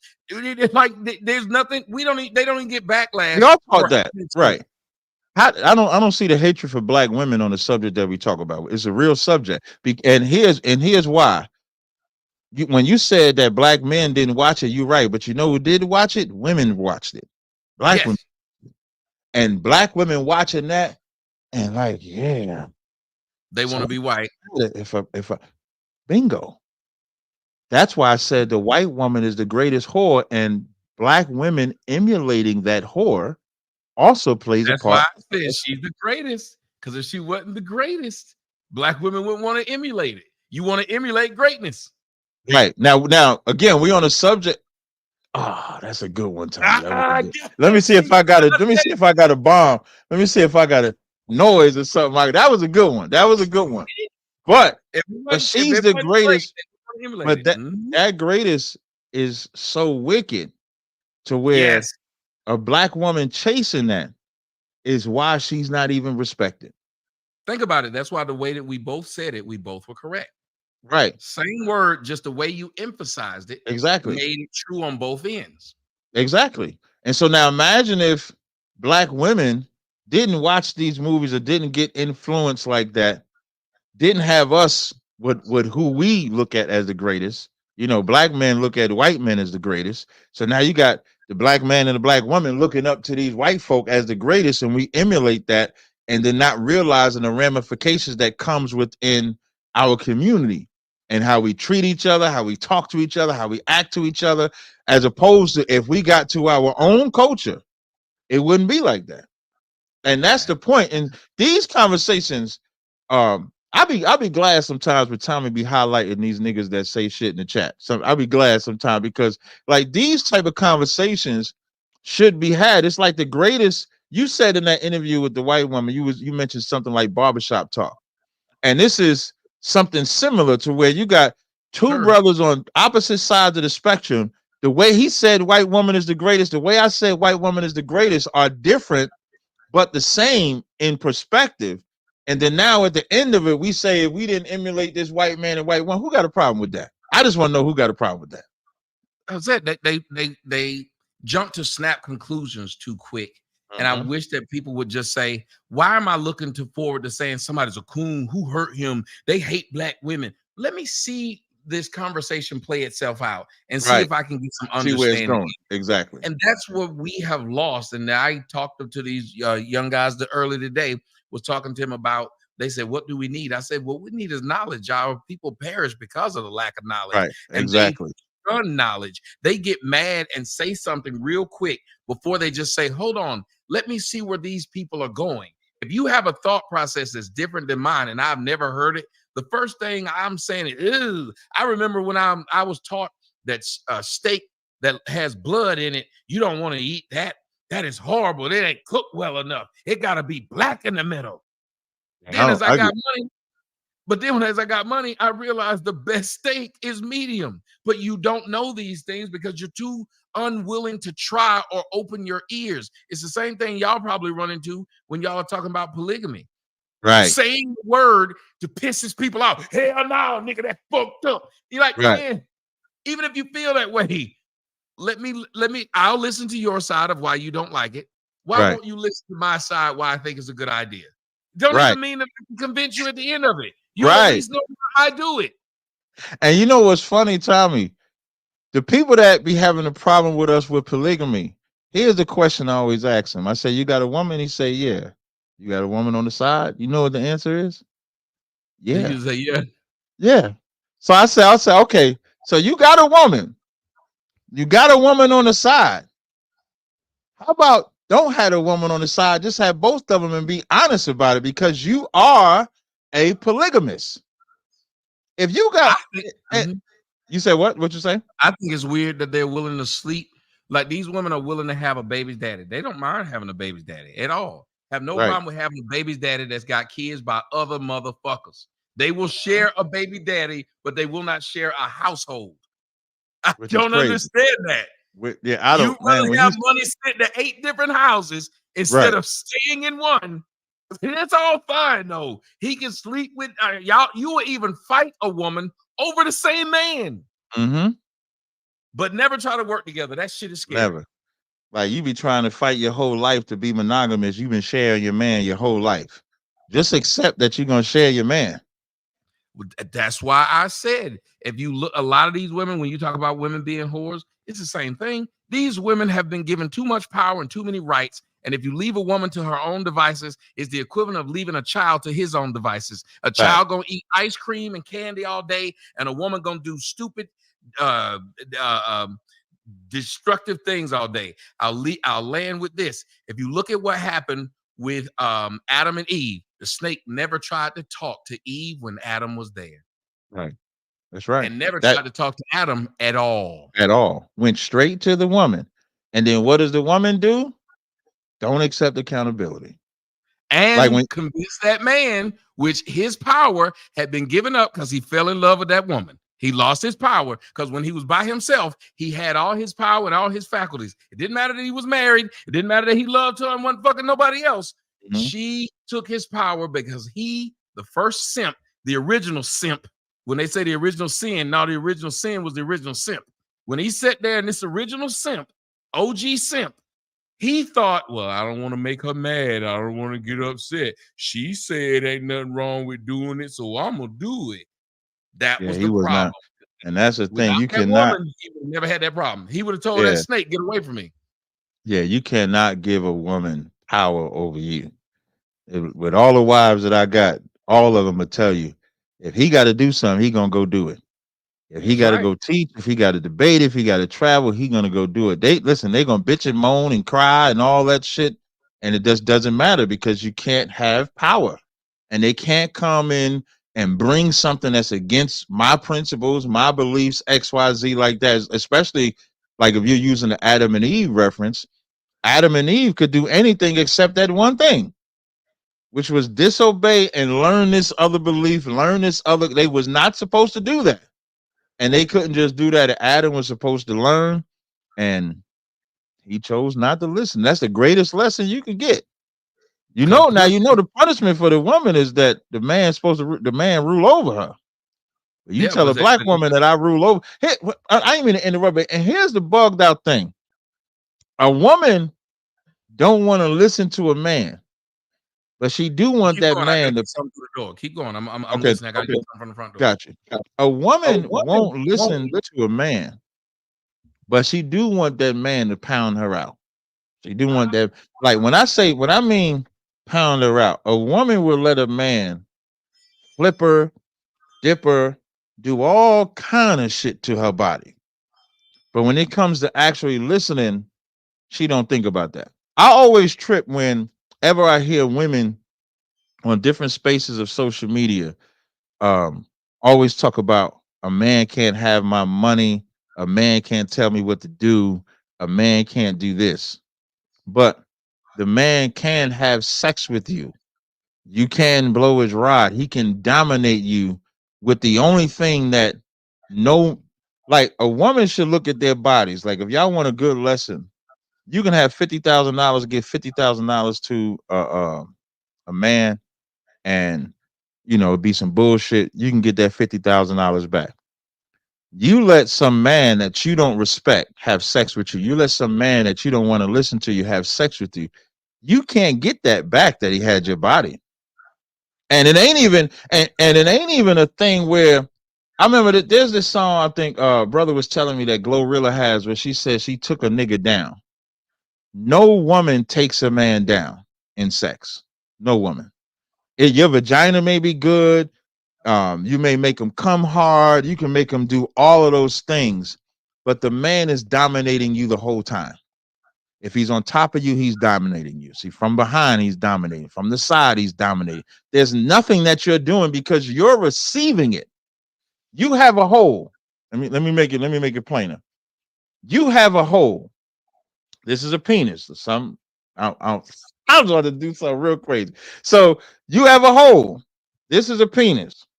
The penis goes in no matter what position it is. It's this. That's all it is. It's this. You're getting dominated. And so a woman will feel like, yeah, we had sex, but that don't mean I got to listen to him. When if a woman had the correct mental, she would say, before I let him humble me, because that's what it is. You're being humbled every time you let a man dominate you. Before I let this man humble me, if I don't want to listen to him, maybe I shouldn't let him humble me and dominate. Because when you do listen to him, when he say turn around, do this, do that, but then afterwards when he says don't wear this outside, don't listen to this, pay this bill, we shouldn't make this decision. This is going to hurt us. This is a bad business decision. You shouldn't listen to the job when they say this. You saying I ain't going to listen to him. And here's the heavy part. You'll listen to your supervisor at the job before you listen to your man. You'll listen to the boss at the job before you listen to the man. And that's the saddest part of it all, where women don't realize the greatest value you have is your body. And you should think about that. Like you should look at your body as a temple. I know I do. Ain't no woman just gonna come up to me and listen. Hey, Tommy, I'll tell you a story, man. I had a sister tell me. Now I'm an Israelite, so I look at sex as marriage. So if I have sex with you, I have to stay with you. This woman gonna message me, say I'm toxic. I just want it one time. I never responded to her because now the lesson that I'm teaching her, I'm hoping I'm teaching her, is that she shouldn't think so little of her body that she wants me to have sex. Like she's saying, just throw me away after you have sex. She's saying that. Where the lesson I'm teaching her is she should have DM'd me. So therefore, these light-skinned niggas, they got options. They turning pussy down. Niggas like me, we don't have options like that. Yes, that we eating when we get fed. We are like the Somali kids that they throwing rice out of airplanes. We not complaining about it. We eating it. That's what she need to learn. She's the DM the right fella, lady. No, nigga's crazy. This nigga's crazy. You DM the wrong fella, lady.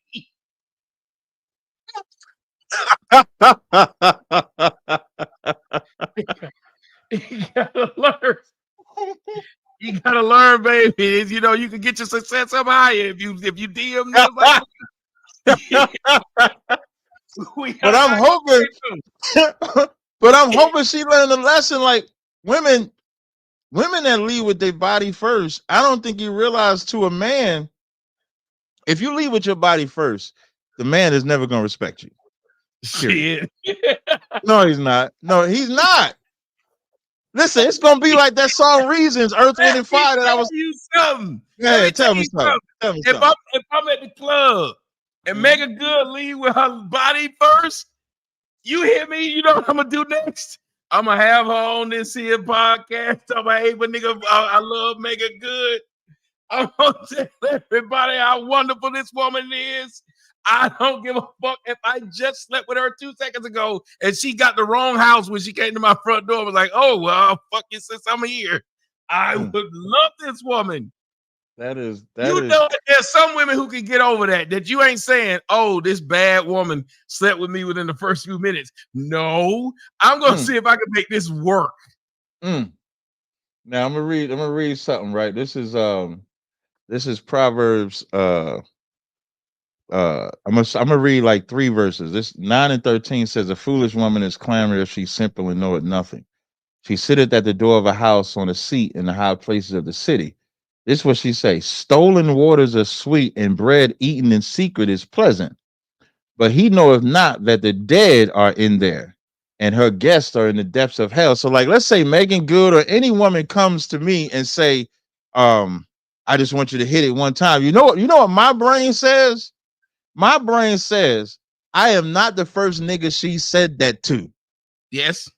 She could have said that to some nigga yesterday, 2 weeks ago. How many niggas like and we be like Samson think, damn, yo, she offering me the box, man, and she just want me to hit it, and that's it. Now your brain first go to the amazement of it.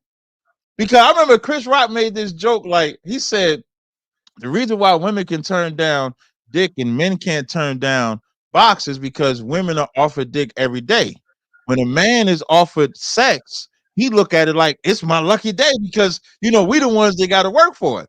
So if a woman comes and approaches him, he looks at it that way. But the logic behind it, when it says the dead that are in there, now I'm gonna hit y'all with something. If you sleep with a woman and she just slept with another man and let that man shoot up the club, you going into semen. Think about that.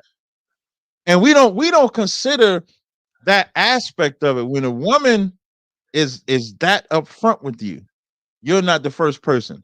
The fact that she's upfront with you like that means she's so comfortable at giving her vagina away. She's probably doing that on a day-to-day basis. That's what I think. On a day-to-day, it's the same as the woman who make you wait 5 months. If she 40, she done made a few dudes wait 5 months. She done made a few dudes wait after the first date. And then after you waited a year to sleep with her, whatever it was, after you slept with her 3 times, now she screwing you 8 ways to Sunday. You mean to tell me she just learned that with you? Nope. Oh no, definitely. Somebody else too. But you know what she learned? She learned maybe I shouldn't be this way. Maybe I got to slow down. It'd be unfortunate that they got to wait till their 40s, and then now the cat in their 40s, you got to take on the whole pass. You know what I'm saying? So I agree. That's one thing I never let is an old woman tell me she don't give it up on the first date. You are old. I am not trying to hear that. This cat is dusty. This cat smell like Joe's Crab Shack. It's got meat curtains hanging off of it. Lady, you got gray hairs on your vagina. How dare I wait on this shit? You out of your mind. You got kids that's grown. These niggas got kids. You think I'm gonna wait on this shit? And they listen. What's unfortunate when they get to their 40s, they ready to just. Then the messed up part when they in their 20s when they should be submissive, or at least in their 30s right. when they not submissive. But then when they 40 and they don't got multiple baby daddies and all that stuff, now all of a sudden. You get this submissive, I want to cook and do all of that. And you're right. It's like you taking on, that burden. And then they get mad. In your 20s, you can make me wait. You can't make me wait in your 40s, lady.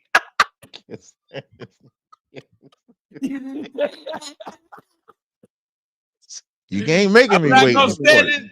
I am not gonna stand in a long line for the Backstreet Boys concert. But now, No, sir. but now also in your 40s, if you're in your 40s or something like that, you know, I would hope that both are looking for an actual relationship as opposed to like, you know, hitting it and quitting it. And I always got to come back there because, you know, me and Tommy, we definitely on two different sides. So I'm always on the side of you not hitting and quitting it. That's why Tommy did like this right now. I don't want to hit it. Listen, ladies, I don't want to just hit it one time. I'd like to hit it a few times. Well, you got to keep it though.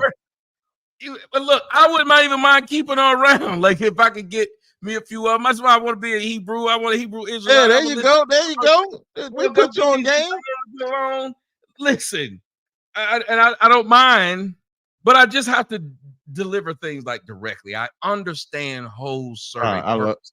Same reason snakes serve a purpose. Oh, I ain't mean to say right. Grasshoppers, all these things serve a purpose in order to keep the ecosystem of civilization going. The problem is, just like with the ecosystem in your yard, if you have too much of one thing or too much another thing, if the ecosystem is out of balance, that's when you have a problem. I do think these things need to exist for a reason. Not them hoes. That they do. In order for women to even know what a real woman look like, they gotta see hoes. We gotta have pain, bro, in order to understand pleasure. We gotta have satisfaction in order to understand disappointment. We got they coexist. Nah, you know, these women. We gotta have to cherish life. No, Tommy, because when one of the subjects we talk about, that's the problem. These women, they showing too much hoes. That's all I'm saying. They teaching the kids the hoe. But we got to cut back on hoes. That's all it is. He say we got to cut back. What they gonna take diet hoe? Gays exist for a reason. They've always existed. It's the problem when you start pushing it. When you push any bad thing, it's an issue. When you push drinking as a thing. Hell, they had wine and shit in marriages and stuff, but don't become a drunkard. And on society, what we've become is drunkard off the most negative things, the most destructive things. You can die off of drinking too much water. It is a fact. You can overdose off anything. And what we've done today is overdose off sweets, overdose off crack, overdose off everything that we know is bad for our body. And what's that? The body of God, the body of Christ, the body of society, the body of the family. We have destroyed it and decayed it. Somebody give me an amen. Yeah, you definitely get one for that because you're right. We have destroyed that body of Christ. When you was talking about them gays, like when I was coming up, it's like gays was seen but not heard. That's what I'm saying. There was an existence went out there talking about something, I'm gay, and in your face, just like a nigga you can do that. Wasn't bragging about it. Right. Now it's like, hey, there's this video I sent you when we get to that part where they let the left, they like these trans. And so this man, he identifies a woman and beat the shit out of these girls at a track race. And there's another one I saw. Then I saw this other one where this woman wanted to transition to a man, went in the boxing ring and got a jaw broke. But that's what, that's another thing that they pushing. So I don't know if you want to segue into OJ, if you want to keep on talking about these hoes. No, we beat them hoes down. We beat their back out. So let's move on. What? We haven't beat them. We beat these hoes back out. Man, this boy crazy, man. We beating their backs out. So let's move on to definitely, man. OJ Simpson, a great American, a classic, a great black man. That's right. Lost his life on April the 10th of this year. Right. I cried. I didn't know what I was going to do. It took me a bit to get myself together, but here I am to make this show. And I wanted to say to you, man, this is one of the greatest black men to ever live. And white people were really upset at what I had to say about this great black man. Well, they were. They really were. And I pointed out that there are several white men who've gotten away with several murders. And I really don't know why white people are really hung up on this one. They act like they knew Ron Goldman and Nicole Simpson. They act like OJ tried to kill them and got away. There's a man by the name of Robert Blake. Robert Blake killed his wife. We all know it. White people are not going around mad at the system because Robert Blake got away. Here's another woman, Casey Anthony. Casey Anthony got away with killing a motherfucking child. And ain't none of y'all stalking this bitch. Ain't none of y'all sitting up there beating down her front door.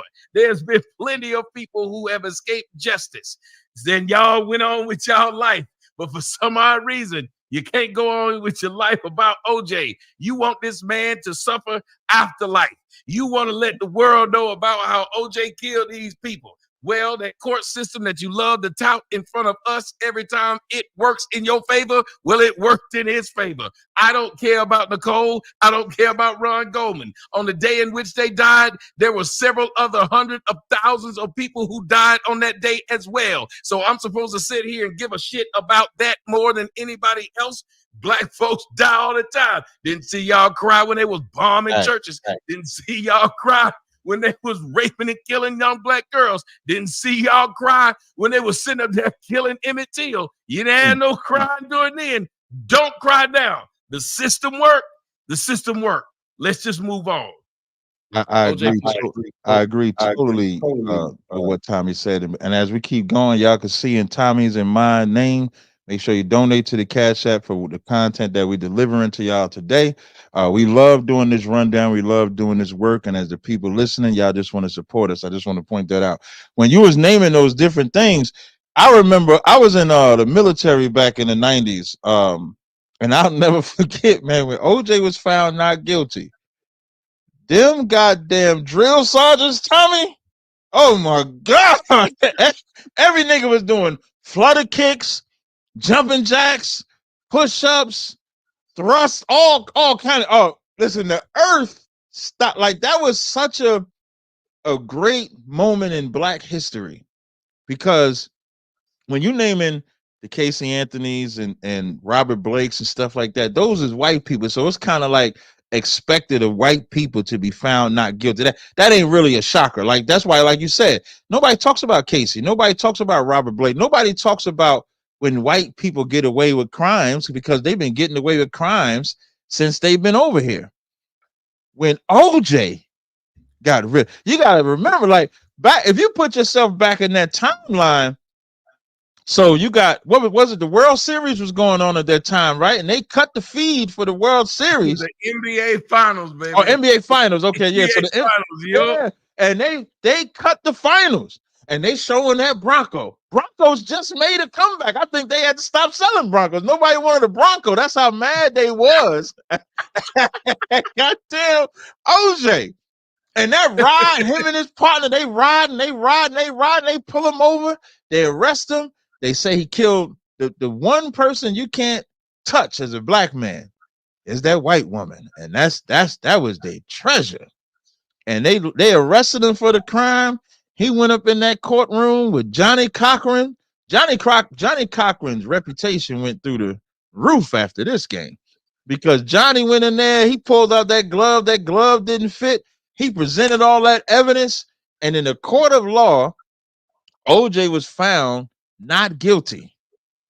And since that time, all they have done is want to crucify him for it. Because for white people, it's like, this the nigga that got away, and we got to get him. I just saw a post like they was able to sue him in civil court, but I think he only paid him like $100 and something thousand. Yeah. So now so OJ was winning $33 million. He paid $100. OJ was winning.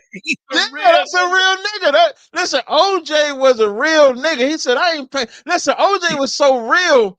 When he did that interview with that white lady, remember the white lady came to the door and he was like, he did like that.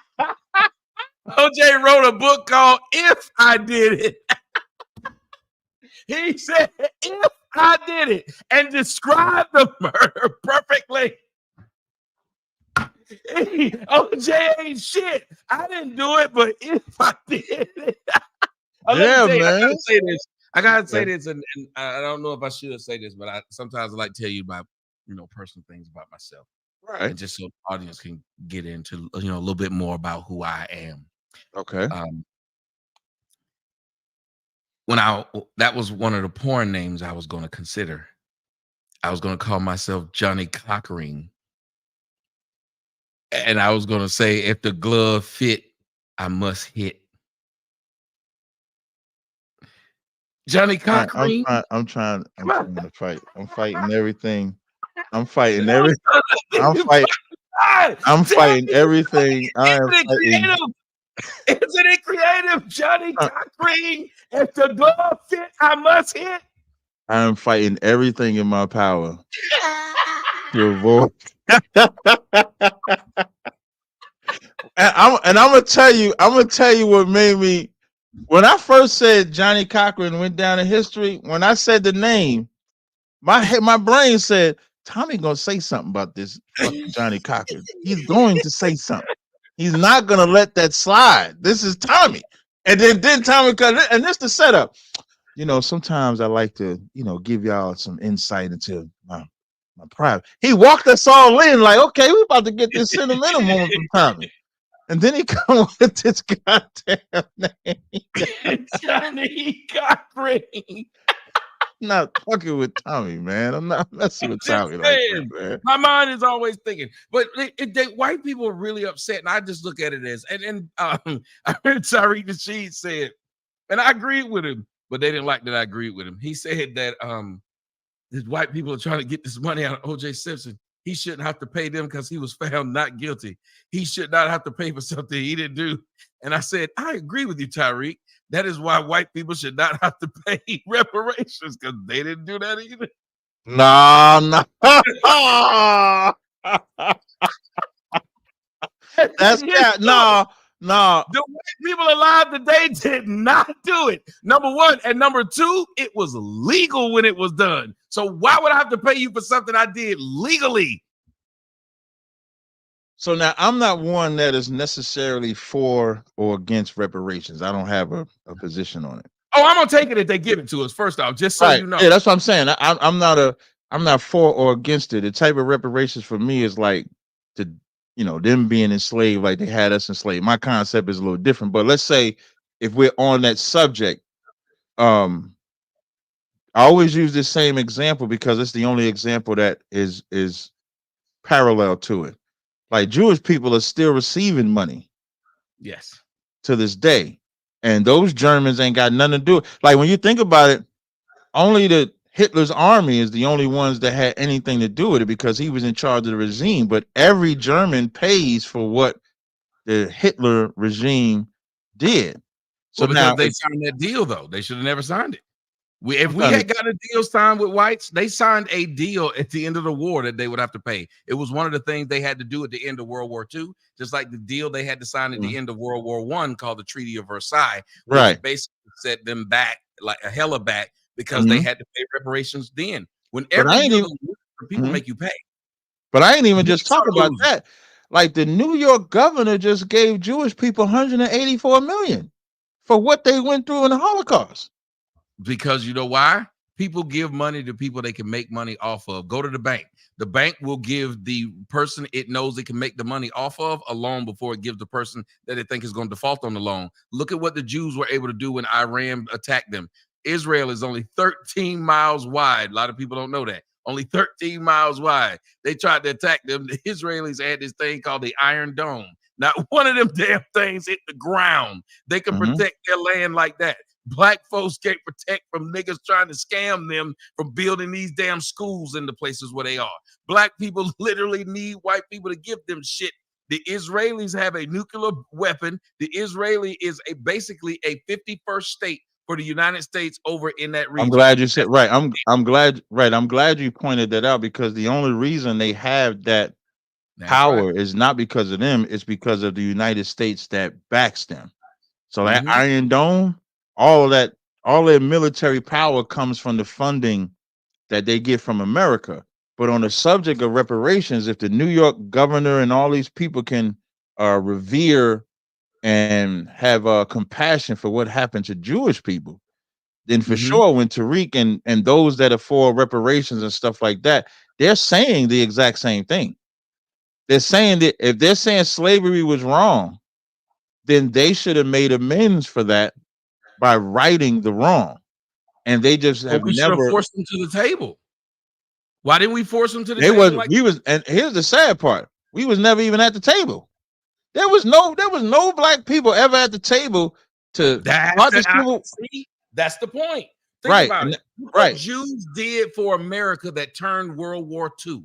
The Jews came from over there. One of the biggest Jews that helped build the weapon called the atomic bomb was Einstein. They have enough people who do enough damn things. Oppenheimer. They have enough people who do enough things where they're important. We can't sit up here and keep asking people to do shit when we don't have people who are important like that. Right. No, but we can see the only thing. And let me make sure I gotta say something. I'm sorry, I gotta say something. Yeah, no problem. Go ahead, say it.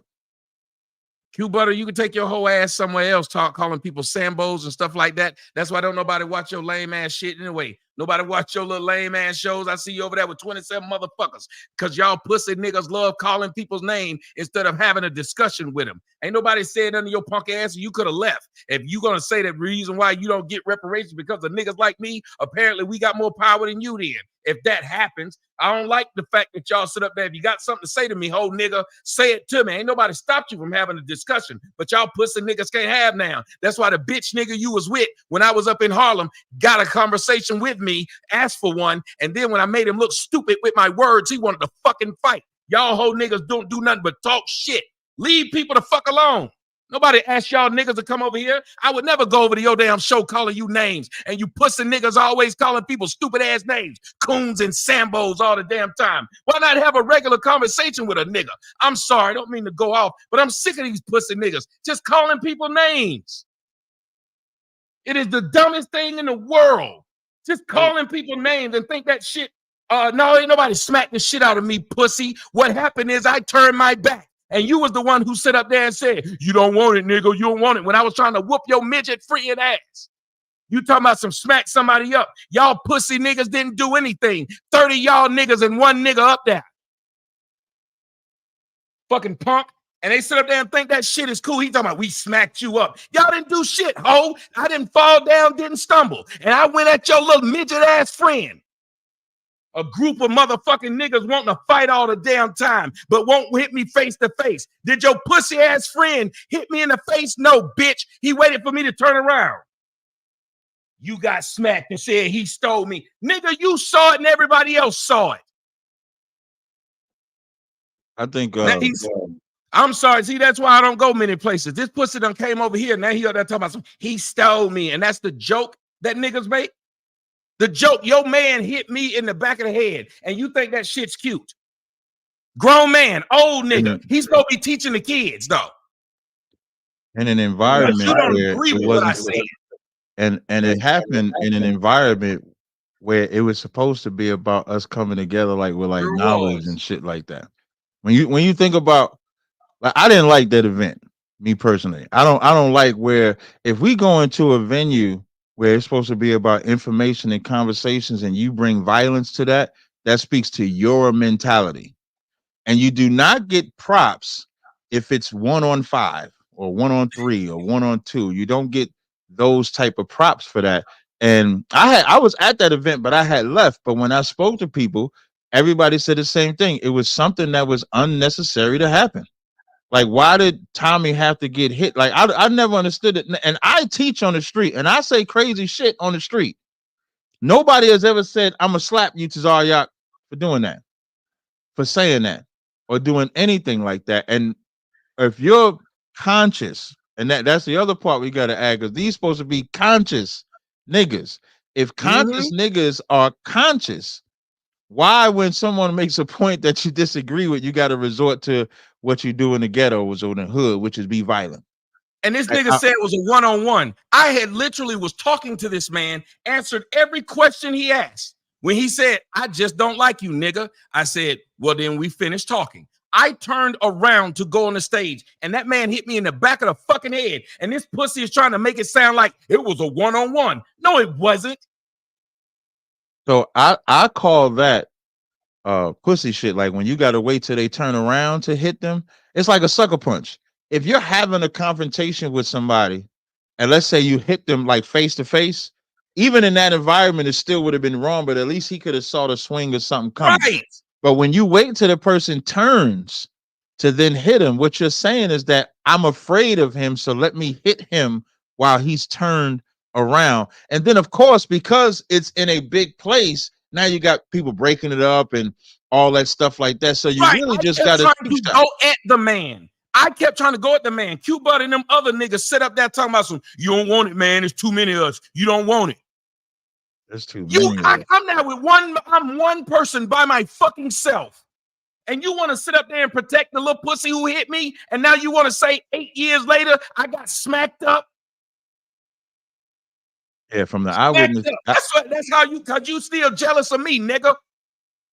Yeah, you did come in the chat. Changing it left. Listen, I always was gonna make a joke because Tommy called my shit beige rage. I'm sitting over here trying to come up with what I'm gonna call this shit for Tommy. Like, no, I just don't like. Here's what I don't like.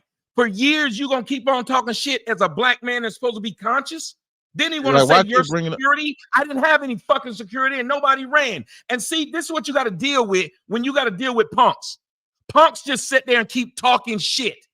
If it was such a thing y'all was gonna do, y'all would have let the nigga go at me. You did it.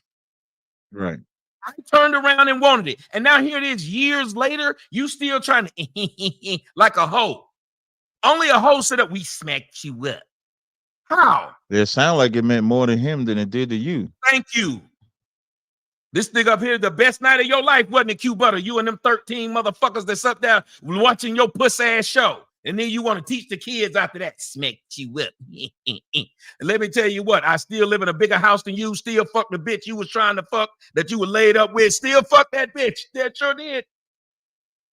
Now, yeah, you can give it a link. I'm sure enough ready for it. These whole niggas doing all this damn talking. Talk about some wild cap. You just mad because ain't nobody a hoe like you that's going to sit up there and try to put up props about hitting someone years ago? I'm not giving prop. First of all, I'm never going to give props to anyone trying to bully a single individual at an event that wasn't about. Like if the hookup was the fight, then like if two people go into battle, you're going to talk about the battle. That's what you're going to talk about. But if you're at an event that is not supposed to be that, and if Tommy turns to walk away and then you hit him, I'm not siding with that. I don't have respect to person. I know Q-Butter, like Q-Butter, don't have no issue with Q-Butter or anything like that. But that was corny as fuck to do that in that environment when that wasn't the place that it was called for. It was unnecessary. It was pointless, and it destroyed the whole event. Sure did. Now I can't even get Tommy to come to North Carolina. That's funny. I'm supposed to be a coon and all this. I literally went there because this brother asked. No setup of my own. No, I'm making money off of it. I actually paid them as I went. And you're gonna sit up there and talk about the coon did this, the coon did that, and your Sambo. Nigga, I've helped more people than you. But it's fine. You want to call people names years later when I still don't even know what this nigga's beef with me is. I don't know him. What is any of their beef with me? They don't like what I've said, so you got to fight me? Then you can't get mad at white people for doing the same damn thing. When they bomb your churches because they don't like what you said. When they kill your kids because they don't like what you said. Black folks want to be white so damn bad. It's like what you just said. What you said earlier. We want to be the best at being the worst. And we think the white man's the best at it, so we mimic his words. The fact that they call me the same words that white people call blacks. You call a black man a coon. That's a white word that was meant for blacks. You call a black man a Sambo. All these names you calling people, and you using them just because y'all disagree. They didn't do anything to you. You just disagree with how they see the world. Right. Isn't that where knowledge and teaching is supposed to come in when you disagree with somebody? Right, so I agree. But he want to come up here. You want me to let him up here? Me personally, I wouldn't. Me personally. But if you want to, I don't have a problem. And here's why. I look at people like this that in this moment, why is he trying to come up on the stage while we're having a rundown about different conversations? Like we talking about OJ, LBGTQ community, twerking, and stuff like that. Now, let's say if this was the show, this ain't the show where we bringing people on, right? Is this that show? You said if we had enough time, we could bring them up if they was something like, but they would have to talk about generally, I guess, what we have been talking about. Right. So I mean, now talk about the reparation, and if he might have wanted to talk about the reparations part. Who knows? I mean, so if you want to find out, I mean, it's up to you. I'm with you. You asked me my opinion. I don't entertain. I'm gonna go with you because it's our show.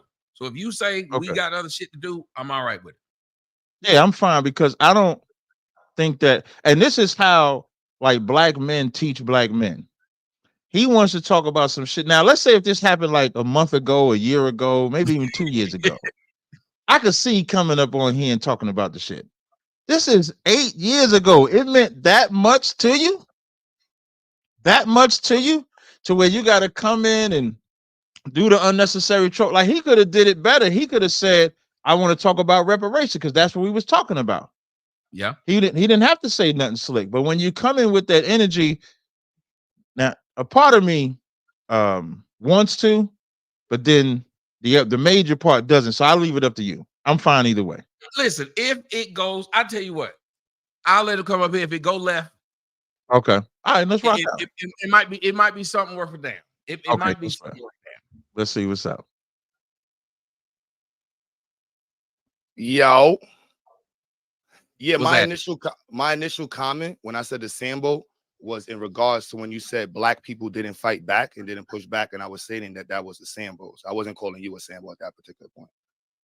Well, that's what I was saying. The black people in 1890s, there was black people who were avidly against and were more about pushing black people inclusiveness into the system.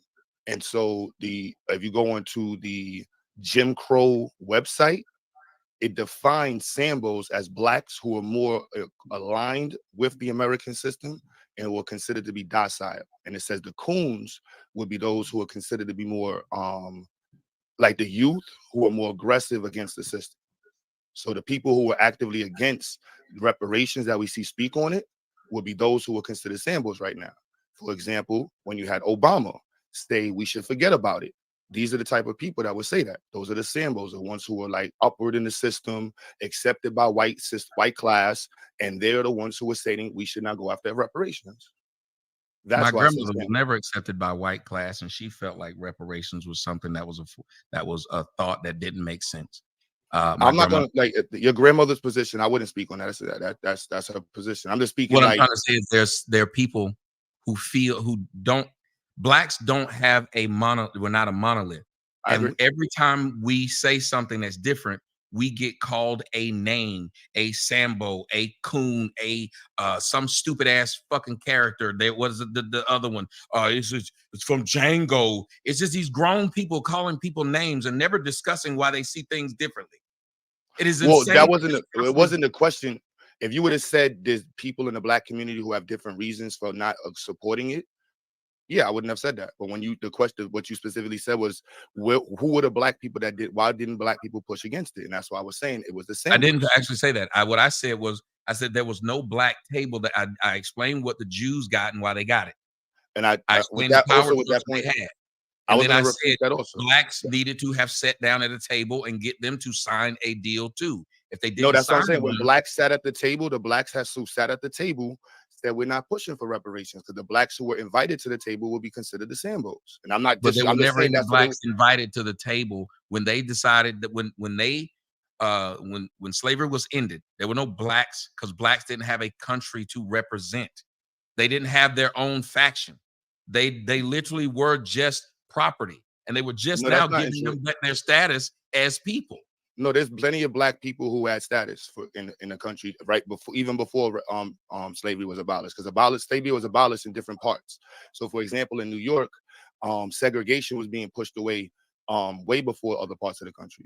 Right? Well, you can't get the North. Boston had, Boston was pushing segregated the desegregation way before the push of that. So that's what I mean. Like it depends on what region you're in. And it was black people who were established that were in different racial positions. For a point of clarity, I think the position that Tommy's talking about is at the table when they're deciding civil war, when they're ending civil, at that table, not But so it's almost like y'all having two different type of conversations. Like Q is bringing up blacks that had power in different sections, like he mentioned New York and stuff like that. But Tommy is saying when the war ended, there was no blacks at that table dividing up what was going to happen to the slaves that are now free, what land they're going to go to. It was a black person that then started the Civil War. I mean, not the Civil War, the Revolution. Like, I mean, like, you got to look at it like we were involved in it, but at the same time, you also have black people. You can be involved, but not be one of the principals at the table. You work for Boeing. You're involved in Boeing. You build the planes, but when they sold Boeing, none of the people who were building the planes had any say so of the contract that was signed. But there's different reasons for that. That's not because of us. That's because of the. I didn't say it was because of us. If I state the fact exists. Yeah, but that's not the point. Of us. If you don't, I'm just saying. But that's a different at the table at the time, right? Discussing what it was. That's a different talking point. So what I was discussing. But that was my whole point. No, the point. That's what I was saying. Even when you're saying this, so Sambo. I'm just the reason why I wrote Sambo in the chat was because. What I heard you say, or maybe what I misinterpreted what you said. That's right. Either one, right? I'm gonna put either one, or we can just play it back. What I was responding to you was what you said was where were the black people at that was were not pushing for reparations? So I just want to be clear. I wasn't calling you a Sambo. We can have the finish the conversation, but I want you to recognize I wasn't calling you or talk when I said the statement Sambo. I just want to be clear. I wasn't talking about you. Here's what you keep missing though. You're saying I was saying it towards something that wasn't said. So I would then have to just make up something and say, well, yeah, he wasn't calling me that. He was saying this thing I didn't say was Sambo's. I was speaking about the fact is, I was talking about with the question, what I thought you said or heard you say was, where were the black people at? Why was no black people there? So the black people that's what talking about. So I'm just letting you know, the black people that you were referring to, where were they at? That I was saying they wasn't there because of the Sambos. So they're not Sambos if they don't have a country. If you don't have a flag, no, we can have the conversation about who they are. I'm just making sure that you understand that statement wasn't to you. But I didn't make that statement. I get it. I said my statement. I know your statement was to saying you said to something I said, but it's something I didn't. You said now whether or not you said it or not. I'm just stating I wasn't calling you that. So in the clarity, I wasn't calling you that. Now we can go to the friction that you and I have, right? Just going point by point. You have. I don't have any friction with you. That's why I want to be now. So now, now let me clear it up with Cap, right? One.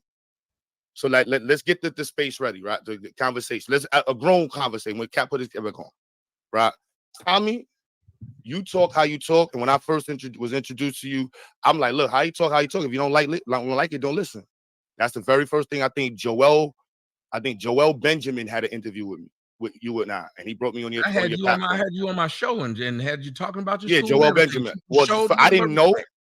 No. Why I'm saying this at the time, I didn't know how the setup was. For me, Joel Benjamin called me and sent me a Zoom link and said, I want to bring you on a show. I didn't know you at the time. And then he tells me about you. And I'm like, look, if that's how he talk, that's how he's talk. Now, fast forward, right? Now I'm introduced to your speech. And when I come to the event, I didn't go to the event with anybody. I went to the event by myself.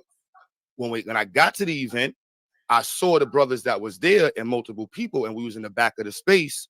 And when you walked in, we were all shocked that you came to the event. So literally a brother walks past me, is like, yo, is that Tommy? Another brother walks past me like, yo, that's Tommy. So we all looking at each other like, yo, Tommy's here. We were not together. We walked, the brother who walked towards you, just to be clear, the brother who walked towards you asked the question, I saw him walk towards you. He was with the other brother who I was talking to. He saw him walk towards you. So we all walked towards you. And that's why it looked like there was a group, but none of us were together. That's why I'm just making sure. So when we got towards you, it might have seemed like 10 people, but that wasn't 10 people in a group.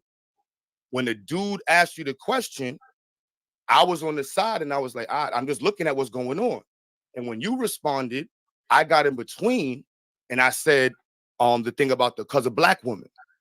You see what I'm saying? So now that statement, then the dude on the side, when he said that, and I said this before, and I'm gonna just be real, right?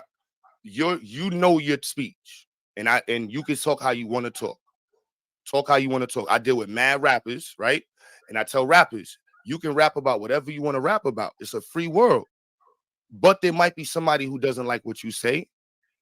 And the reality of what you say may bring up a conversation with them that can go either way. But I showed him ultimate respect. When no, he you asked did. Me and I answered so good that no, the you women, did. Cap, let me just finish this one point. Good I answered the question. I let me just finish this one point because I didn't. Hold on 1 second, Q. Hold on 1 second, Q. I answered it so well that the black women who were standing there who initially were against me said, he has a point. Because if you give me a chance to talk, I can talk farther than the 5-minute video you watched of me. And so I explained it to him so well. He asked me several questions and I answered every one of them professionally, respectfully. He then said, well, I just don't like you, nigga.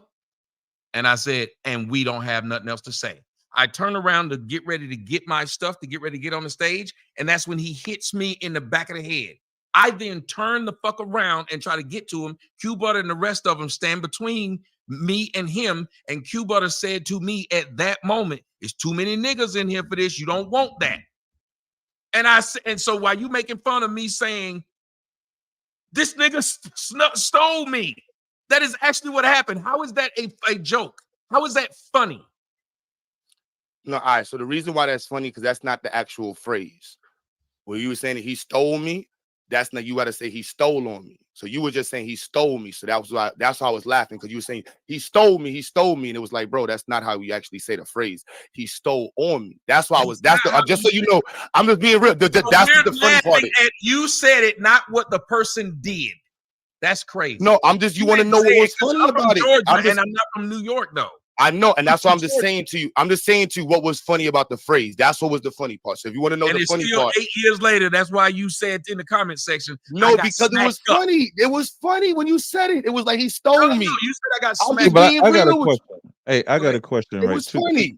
I got 2 questions. One, so Q, you saying none of y'all was there together, and after there was a conversation, you mentioned the black woman, and then Tommy said you stood in front of him from getting at the guy that slapped him that you're not there with, and then told him that there's too many niggas there. You don't want to do that. To me, I got in front of son that he hit. Like I told him, I already saw that son was there with a couple of dudes. Tommy's security guard is from my hood. Tommy's the dude that was with Tommy. I don't know if he was a security guard. He's from up the block. He wasn't my security guard. Let me just show you the just a guy that follows me. He's a DJ. So with him being a DJ, what he did was he stepped all the way to the left. I'm taller than dude. I saw him step to the left.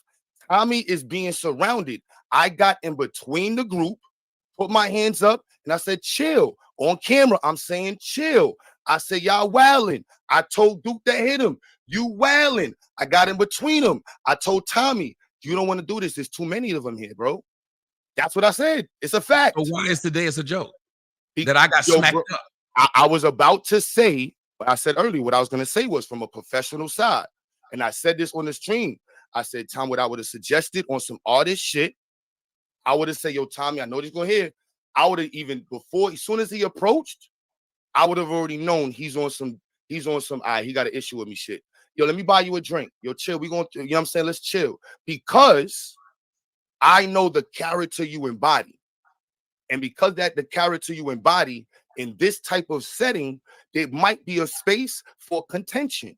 So the professional way I would have handled it, I said this, and I said this on the stream. I said I would have handled it and suggested it differently. And I have plenty of artists who are big artists who I say the same thing to. I was just on the platform with Math Hoffa. That's my brother. Fabio Foreign went platinum in my studio. And I told him the same shit. I'm like, yo, bro, there's certain ways you got to handle things. And if not, the things that can come out of the way we handle it is also on us. So the way you turned your shoulder on, son, I'm gonna be real with you, Tommy. You swagged on. I know he said what he said, but you swagged on him in your turn. You hit him with the nigga, I'm done. You literally, Tommy, you swagged on him. I'm out of here. I'm done.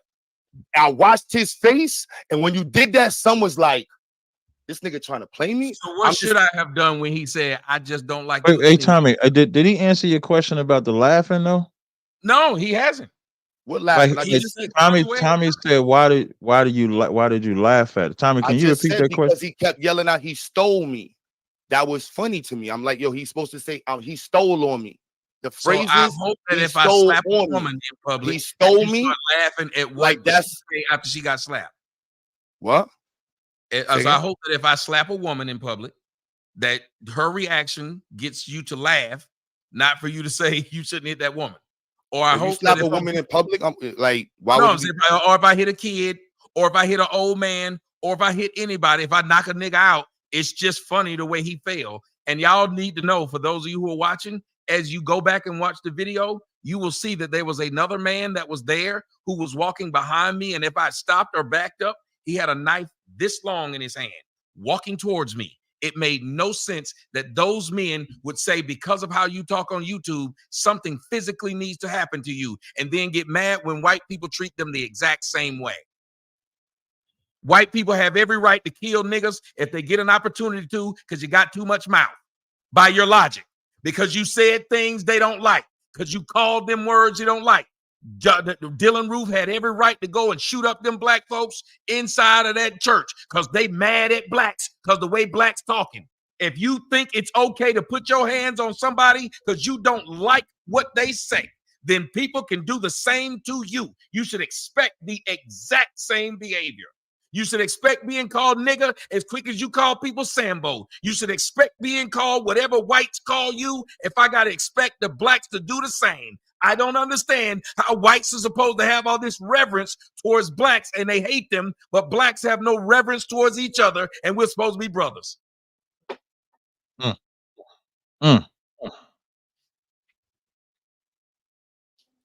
right. I was going to get killed over words.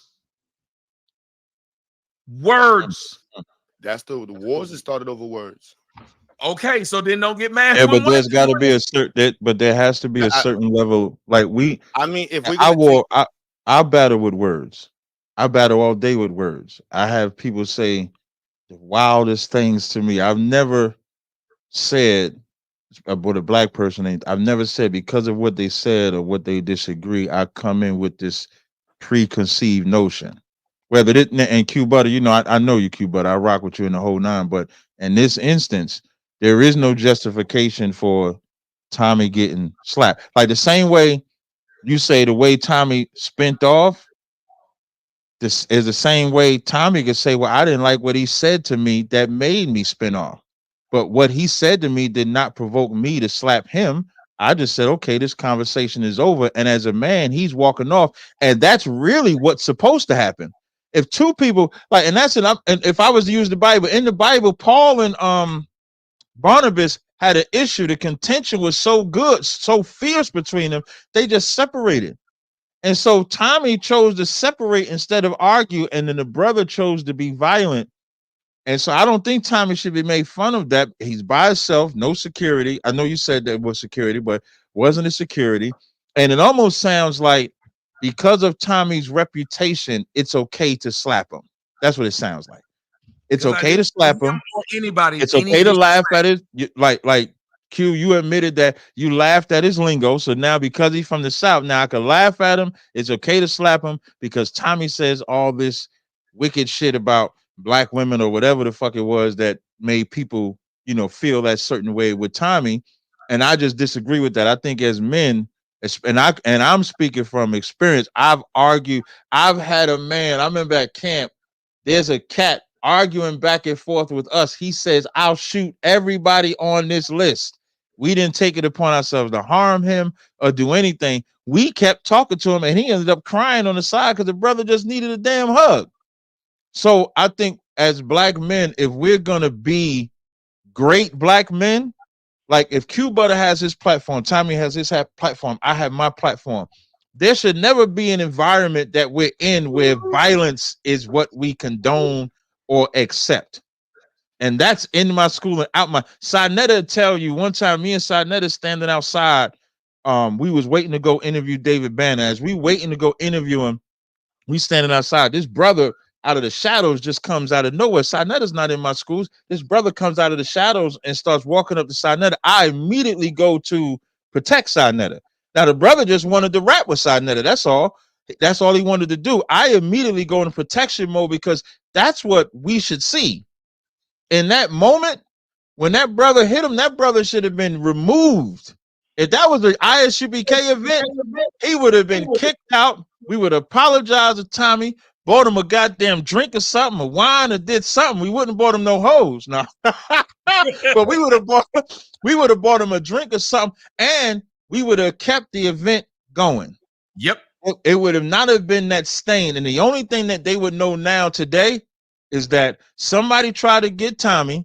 Tommy was protected by the company that invited him to the event, and he was safe. But nobody even protected Tommy. And they make a joke about it. That's what I'm saying. Years later, he ain't told me we checked that nigga. He telling me now you got smacked up like I'm just some nigga that got slapped like a bitch in front of him when I actually got punched in the back of the head by a little light nigga that couldn't even knock me out. He had a free shot. And I turned around to fuck this little nigga up. He was a little midget ass nigga. We would have had a fucking problem. I might not know how to say you whatever the way y'all said in New York. We don't play that shit in Atlanta. That's why I got a whole lot of mouth, and that's why I was up in that bitch by myself, and that's why the day ended, I was still by my fucking self walking around them same New York streets. If niggas wanted it, they could have had it. Right. It ain't no reason to do that over the fact that I showed ultimate respect. I was invited there by myself. I didn't come up there cooning and samboing. I came up there talking to people who might have wanted to hear my perspective. They asked for it. And now here it is 8 years later. I'm still getting talked to like I'm some kind of hoe. You got smacked up, nigga. Y'all know that if you got any integrity, you would never describe it that way, number one. And number two, you would have said that the nigga was wrong. How the fuck y'all gonna sit up there and try to big up that thing when you know that man didn't hit me when I was standing face to face with him? That mean it did not happen. And I'm not no tough Tony, and nobody should be trying to be tough. But I came to an event to talk to people, to give them a different perspective. And I did it on my own dime. So I wasn't grifting. So the fact is, in the chat, I didn't bring up the conversation about the event, Cap. So first and foremost, Cap, when you said that I brought up the event, I didn't bring up the event in the chat. Secondly, I wasn't calling him a Sambo. So just so we can get back to the facts, that's what brought the conversation up. I wasn't calling him a Sambo. The only thing I will say, Q. No, I'm just saying, like, so that could be addressed. Right. So like, no problem. Yeah, we can go there because what I want to say, let's say if the Sambo wasn't about him, I'm not gonna argue you with that. But your first comment was that it's because we got Tommies in the community. So let's say that was a comment before the Sambo. So let's say if let's say if the Sambo wasn't about him, just reverse it. Let's say if it was you and somebody was saying, and they say because we got Q Butters in the community, and then you see Sambo right after that, you're going to assume that he's calling you a, you know what I'm saying? Because that's fair. I can see that. You know what I mean? Like if you would have just said the Sambo from the gate, then it's like I give you that, but I can't give it to you only because you already came in shitting on Tommy. Well, now that statement, why I say we have Tommies, right? When the nature. Oh, you ain't got to break it down. You ain't I said you were right on that, but okay, no sweat. And just no, I'm gonna let you go. I just want to say this. So long as we know that it was the Tommy and Sambo comment together, it wasn't just the Sambo comment. It was because you said we got Tommies in the community and then the Sambo. And this is just me just listening. If you didn't put the Tommy in there, because when you said that, it made me scroll up on the comments. So when I scrolled up on the comments, I looked right above that, and I'm like, damn, if he would have said because we got Tazariox in the community and then say Sambo after that, I'm thinking this nigga's on one. I'm not thinking that he's saying, no, it's other people that are Sambos. You're calling me a Sambo. But you can speak. You can speak your piece. I just want to lay that part out. Now, you said it was perceptionary, but in that same space, it was in response to the conversations that y'all was having. So I did say that we have Tommies in the community. And why I say we have Tommies in the community, because Tommies represent in speech people who would create the most egregious forms of analogies to create a point. Going from him being slapped in an event and me stating what could have happened differently, to bringing up Dalen Roof to try to create an equivalent there creates a space where the conversation is not well respected. And if it's you the even said it consistency in a respectful way, you wouldn't have said and keep saying you got slapped at an event. But you think it's cute for 8 years for me to keep hearing from black folks mischaracterizing what happened and then laughing as they do it for 8 damn years. You'd get mad if white folks kept lying on you for 8 damn understandable. years. I ain't gonna lie, like it's understandable the emotions you have from it. I'm not saying it's not.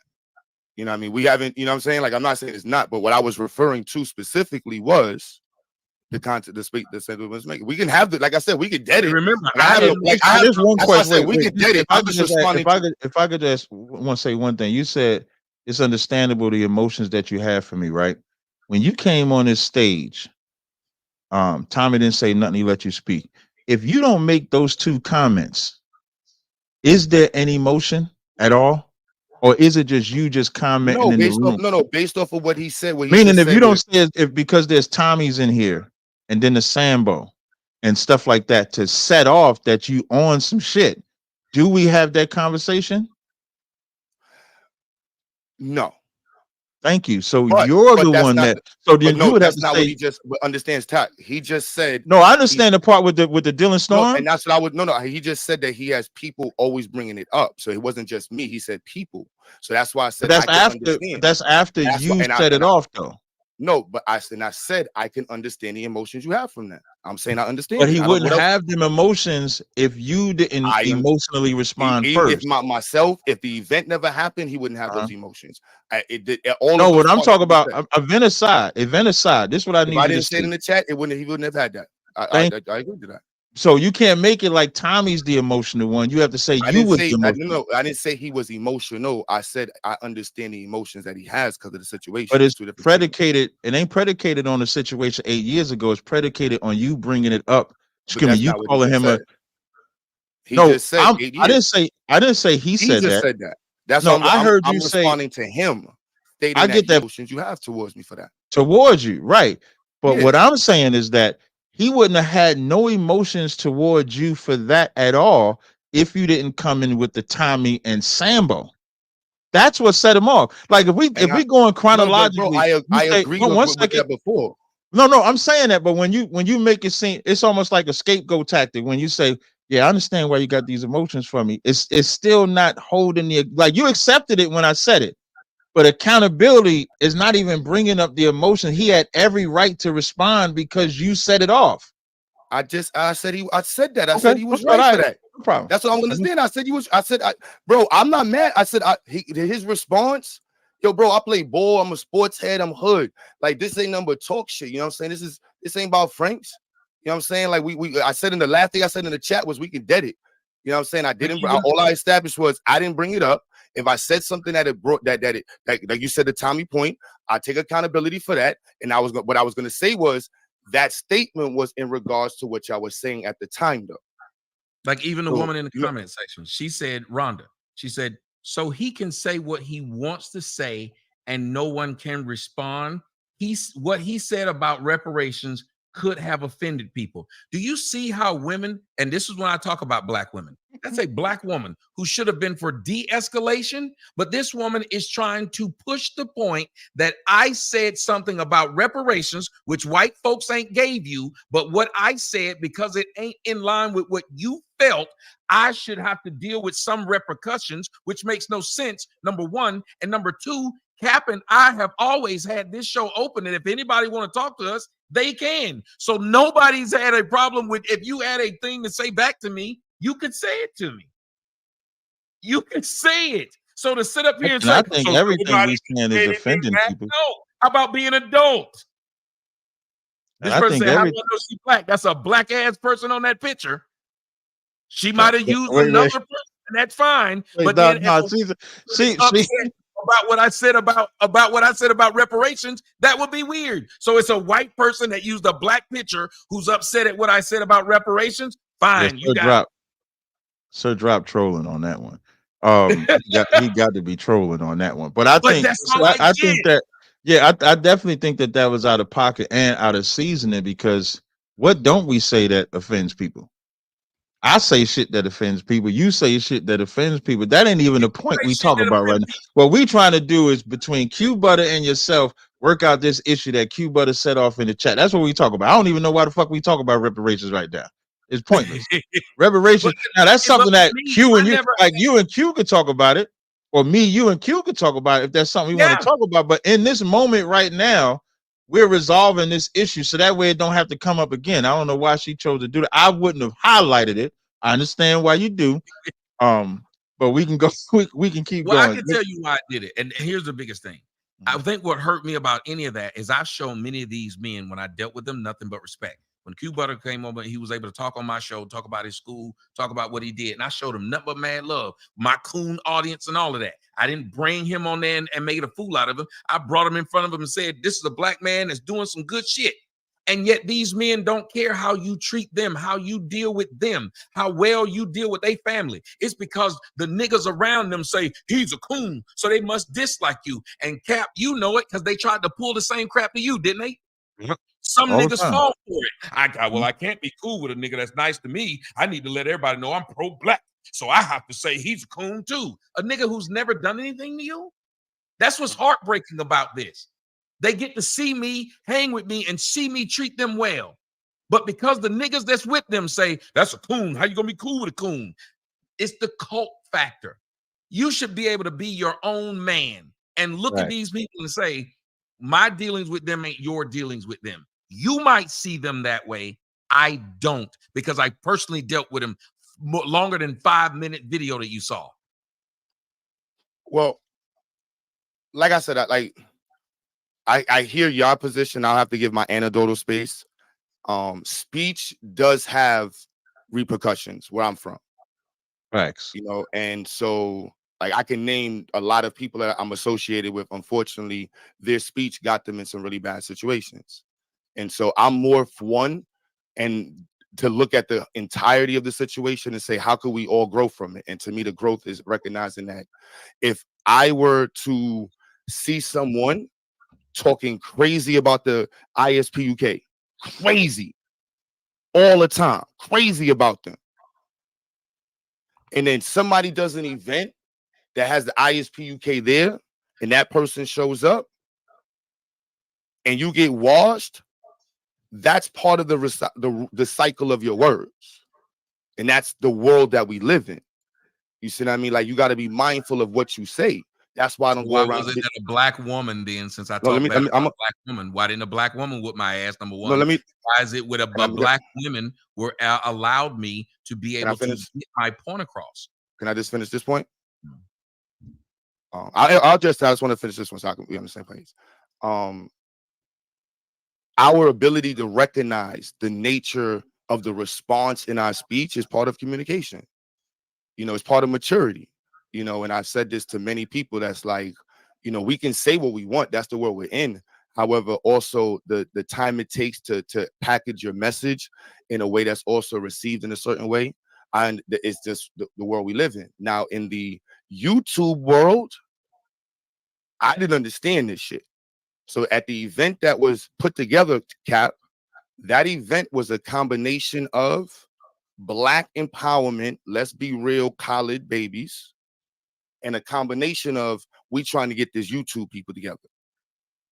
And so the people that were in some of these settings were also confused as to the different invitees to the event and the way in which the event was being organized, because it was being projected as if this was a unity event about Black empowerment. So the people here should be centered on Black empowerment first, and then we bring in other people. So that's where you saw some of the contention in the conversation, because it wasn't just about unifying with just anybody in the streets. It was about, this is what it was sold as to different factions in the community. And this is why now in New York City, there's such a complete separation of what the YouTube community does and what the actual Black empowerment community does. So you won't see, especially since COVID, any of those people that you saw pretty much at that event really involved in anything that's really about Black empowerment. You'll see them maybe about a debate. You'll see them about, you know, interviews, but you won't see them setting up a camp for kids. You won't see them setting up a women's shelter. You won't see them being involved in men's empowerment or children empowerment, after school centers. And that era was the actual separating of that group. And now it's just the YouTube group. And then you got the people that do shit in the world group. And so I was confused at the time as to how these groups was mixed together. And also what I was saying before about speech, because in the world I'm understanding, you know, when you say something, got repercussions, but in the YouTube world, it's completely different. But I didn't say anything about well, let me say that. This isn't just only about you, because Garfield, right, at the time, Tommy, you never said nothing crazy to me. Garfield told me, and we cool now, but he literally told me, yo, your mom should have asked you off and this and that. I'm like, what? I've never heard nobody tell me nothing like this. The same event, he gets on the microphone and apologizes. What's up, Ken? 1 second. No, you can't play no Roblox. They want to play Roblox all the time. Roblox. And he apologized at the event, and I was like, yo, bro, you just told me that it was up, and you wanted my mom to the something. I'm like, this is crazy. But the YouTube world has this world where you can talk crazy about somebody and be cool the next day. No, it's just different. You know what I mean? And you can get away with that type of stuff. So I didn't understand that, and I didn't really know how that was working in the community. And so a lot of the people who were at the event were putting YouTube world and social media world into the real world, and that shit is completely separate now. So I understand it differently now. I get it, that everything you're saying is justification. I didn't say anything to that man disrespectful at all. So it's just like with Cap. If somebody come and they talk shit about Christ or whatever it is, and they show up in an event and they're supposed to debate, why the fuck would he go up and beat them up and saying, I heard what you said about Christ? Right. It doesn't make sense. And like somebody in your comment section said, when you do shit like that to somebody that already thinks negative of you, you validate it. If I think niggas are too stupid to be able to have regular conversations, because these will be the same people that'll debate a white supremacist and won't go punch him. I ain't seen now one of y'all sit up there and beat up Jared Taylor. Right. Think about it. The white supremacists done said all time of wild shit. They don't beat them up. At all, but me, because I've said something that they can't even point out the lie I've told, and to try to make it sound like I've said something so egregious. But the people invited me there. And before you and the other people came, nobody else was trying to fight.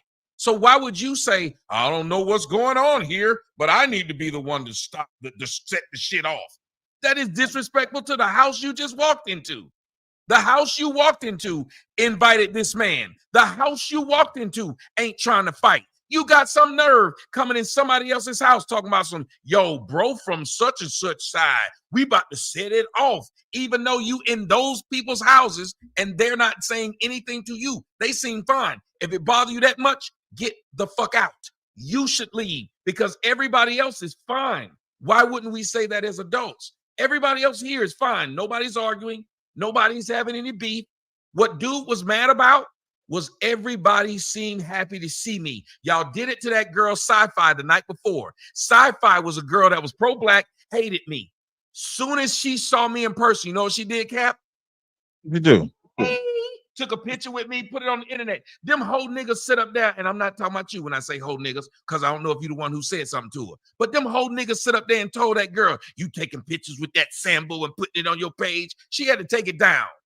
Not because she wasn't happy she took it, but because some hating ass niggas had a problem with her doing it. That's crazy.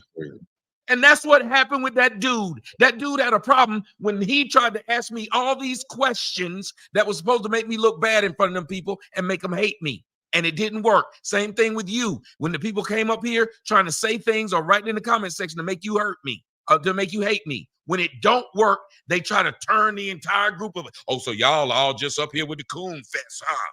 So when people want you to hate as a group, because I had done nothing wrong, and the black women were sitting up there, one of the black women stood in front of me, held me, and said, this is ridiculous. She was hurt. But then what was it 6 months later after they said, you saved that coon from the ass whooping he deserved? I then found myself online. She pops up. What did she say? I'm now a coon out her mouth. When right then she was like, he did nothing wrong. And that's the problem with black folks. Y'all are a fucking cult. Y'all sit around and try to do shit to other black folks and think it's funny and think it's cute. But when y'all supposed to be about progress, y'all supposed to be about the conscious community. I don't see how a conscious community could say, you said something on YouTube I didn't like. And where I'm from, if you say certain things, you get beat your ass beat. Then when you sit and talking about white folks, when you say fuck cops, fry them in bacon, they should be able to shoot your ass down because you talking shit about them. Why wouldn't they be able to? When you say fuck white people, why wouldn't random white people be able to go after those niggas? But y'all would get mad if they did it. If when you was walking down the street, you didn't know that a white person saw your video talking shit about white people and they fucked you up because you did it. Y'all don't fear white people like that because they got more class and consciousness than you do because you want to fight. They ain't fighting you over the stupid shit you say online. They allow y'all to have whatever groups y'all have, and you ain't worried about going to Joe's Crab Shack or Trader Joe's and getting beat up because they saw your video. You don't worry about going to Chick-fil-A with your daughter and they trying to beat up Q Butter because he said something on YouTube. And that ought to tell you something about the difference between the people, because you're justifying this idea of he saw a video you made, he got pissed, he couldn't wait to see you in real life to fight you about it. Because how dare you not love black women like I do? That's a sick ass statement. So when you said justify, right? In the statements, you said multiple things. So again, to reiterate, I didn't initiate the event, and like you said, I'm actually the one who got in between y'all to keep it from going any further. I didn't know someone was going to hit you. I didn't know what he was going to ask you. I don't even know son. So again, to reiterate, that's what I did. You know what I'm saying? I stopped it. I got in between it. That's the best I could do. You know what I mean? I didn't know he was going to hit you. I didn't know he was going to ask you anything. I didn't know how he was going to respond. I didn't know any of that shit. That was the first event I ever. Captain, have you ever seen me at any of those events? No. Tommy, that was the first event I ever went to, and I was only going there for another reason. I haven't, you know what I'm saying? So that was my first event and the last. I've never went to one after. Captain, have you ever heard me saying I'm buying tickets to go to any one of these events? I do not participate. That's not my scene. That's not about black empowerment. You're not going to see people in New York. If you want to see New Yorkers who are about empowering the community, none of them were really about at that event like that. And that's just the reality of it. That's YouTube. So it was a bunch of people who follow YouTube. No offense to the community, but it's just, that's the reality. And it could have been the community altogether, but it's separated now. And there's a lot of things that, caused the separation. A lot of people who did some real negative things that hurt the community. When people say conscious community, they just immediately think bad. I just got introduced to it. The same time Joel put me on your platform, I was just introduced to it. Cap don't know me from that. I'm known from Brooklyn doing stuff in the community and official. None of these people online I know. You know what I mean? The sister that you're talking about, I'm not gonna say the other name, but that was Empress.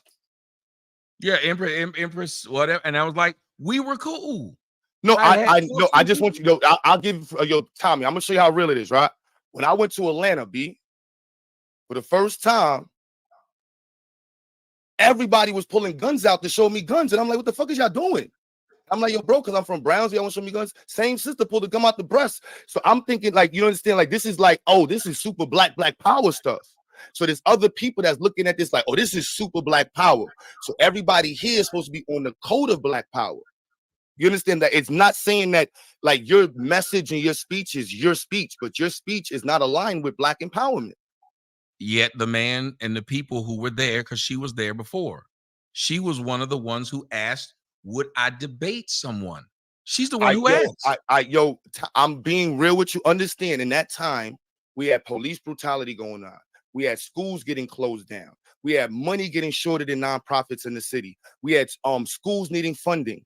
And this people are focused on doing a debate with Tommy. That's why I said, for me, it showed me I'm in the wrong area. This is the right area. You're not wrong, Tommy. You're not wrong. Q Butter's wrong. This is why I did a whole bunch of videos saying, I don't want no subscribers. I'm retarded. I'm the retarded one because I thought this is where I was supposed to be at, because this is not what it is. I'm talking about building programs and this stuff, and they focus on literally. That's why I'm not in that circle. But do you know what empowerment would be? Empowerment would be, it'd be the same thing as when we have a Caribbean festival out here. When we have a Caribbean festival, we don't say it got to just be Panamanian food. that it's just got to be. When we have a Caribbean festival, everybody brings their Well, Panamanian festival. You go in the Panamanian festival in Brooklyn, you better not come in there with no Trinidadian food. You didn't hear what I wailing. said. Come Listen, on, bro. You Panamanian, you know ain't no Trini food allowed. Jamaican food allowed. I gotta cut you off. You know the Panamanian. I'm joking. I'm just saying. I'm just joking. Caribbean festival. Caribbean means everybody from the Caribbean. No, I know you. I was just messing what with we you. do is we have all foods from different ones of them. That's why we like going down to Auburn Avenue, because you get to eat everybody's food when you go. They do it in New York. I mean, in Chicago, they call it Taste of Chicago. You have I thought you said in New York we have a Panamanian festival. We don't just expect Panamanian food at the Caribbean festival. No, what I'm saying is the black unity is you don't just expect one group of people. Listen to what the word even denotes. Black unity. Yes, I understand that. Normally won't do it today. That's do you think Khalid Muhammad? Let me ask Tazaria. Do you think Khalid Muhammad would have invited Tommy to an event? Yeah, I think he would have. I think because Khalid was a brother that's about brotherhood. He would have talked to Tommy just like I talked to Tommy. And he would have judged Tommy for Tommy, not what people said about Tommy, because Khalid is just as like Khalid is okay. Khalid, you know what I mean? So like Khalid, let me ask you, do you think he would have announced it and organized it differently? Hell yeah, he would announce when he went to King Khalid to talk about. So Tommy, the same thing I said here. I said to me, Sinetta should have organized the event differently and introduced you differently. He should have brought you in as a celebrity in a different entrance, and you should have been introduced differently to the audience. I said that in my video. I said, if we're going to take accountability. One thing I will say, so the one I literally said that. If you, because Tommy, from a security look point in New York, you are you have a buzz, you have a name.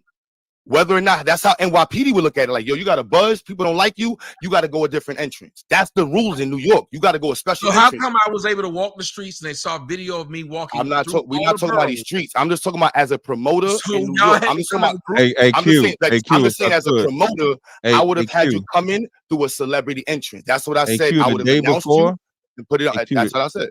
The day before there was an event, and on was at the national somewhere around the National Black Theater. It was Israelites. Tommy was there too. After the event was over, Tommy was chopping it up with the Israelites. There wasn't no security. It wasn't none of that. Now, in this instance, I'm gonna just have to say, let it be an Israelite event. You safe. You know, I don't know about the non-Israelite in New York, but when he came to that, no. What I'm saying is, wait. Only reason I'm saying that is because Sinetta ran that event too. Sinetta ran that event. Everybody knew Tommy was there. Everybody came up to Tommy. Tommy didn't have nobody with him. He was there by himself. Talk with everybody. I don't disagree with you necessarily with security. Like in my profession, I'll have brothers with me in my profession. So I can't disagree totally with the security, but I'm not gonna use that as an excuse to absolve that one brother's ill behavior that led to everybody else now taking out their anger at you. It's almost like when that brother hit Tommy, it's almost like everybody that had an issue with Tommy chose to use that as a catalyst to now be against him. Because if that one brother, if him and Tommy don't have that conversation, or if that brother doesn't get offended at what Tommy says and does not hit him, Tommy is safe. Tommy don't have nothing to say. There is no security that's needed in that moment. So I can't disagree with you with needing security, but in that instance, it was just that one brother's immature response. Like he was a fucking child, and a child responds in that fashion, and him being a child chose to hit Tommy instead of intellectually whooping his ass. I would rather he should have just had a better response or some shit like that instead of resorting to the childlike tactics. And I think we just have to grow up. That's all. And I don't want to. And I'll let Tommy get. He knew what was going to happen was if I was able to get those people to gather around me. The same thing happened at the Million Man March, which I also didn't get beat up at or punched or slapped up. Nothing. I sit and started talking. 300 black people surrounded me, listening to me. What happened? One nigga walked in the middle of the circle, which was different because I saw his ass face up and he didn't do it. But he walked up in the circle. Don't nobody want to hear no motherfucking coon ass Sambo. He says this in the middle of 300 black people who were clapping as I spoke. Right. So he himself found it problematic. And so he had to break that up. Now I go back to that, what happened with Q Butter, then it was the same thing. That dude saw that those people gathered around me right then and started listening to me and saying, he makes sense. If you get what happened that just sound like that's what hurt him, Tommy. That just sound like, Nah, damn, but they that's ain't not on what my happened. side. How can you say that? You wasn't with him. No, but that's not Talk what about happened. Trump, talk about him. No, I'm saying there wasn't the people that came around. Those were his boys. That's why I told him. I'm not that. talking. No. I'm not talking about his boys. I'm talking about in that battle. He thought the people was gonna side with him. Yep. And when they didn't side with him, he resorted to the one thing niggas know how to do: be violent against their own. No, but that happened. That's not the order it happened in. It is. I don't care the order. It ended in him but getting I'm hit. saying, but to be right and exact, the order was like Tommy said earlier. He said the black woman thing. Tommy said, I don't blah blah blah. I don't want to hear that shit. Curbed them, and his son didn't like the way he curbed them. That's what it was. He didn't like the way he curbed them. I'm watching son's response because Tommy just was like, "Yo, whatever, son, fuck it," and his son just was like, and what you're missing is the point that got me to say it, because I said, and all I said was, well, then this conversation's over. Because after he asked me 3 questions and I answered them to the point of where the women and the people that were behind me were agreeing with me and not agreeing with him. And as a matter of fact, when he got more upset towards the end, they were the ones who said, that's why I said, then that's over. Because they were saying, just let it go, because he's just bringing up questions now to be a dick. I'm answering his questions very well. And so that's why when he said, well, I just don't like you, nigga. Like, who says that after they ask someone questions and they get respectful answers back? But you're saying my turnaround was the problem, not him saying to a grown-ass man that answered his questions when I didn't have to at all, because that ain't what I came there for. So he got a pre-show, and I answered him beautifully.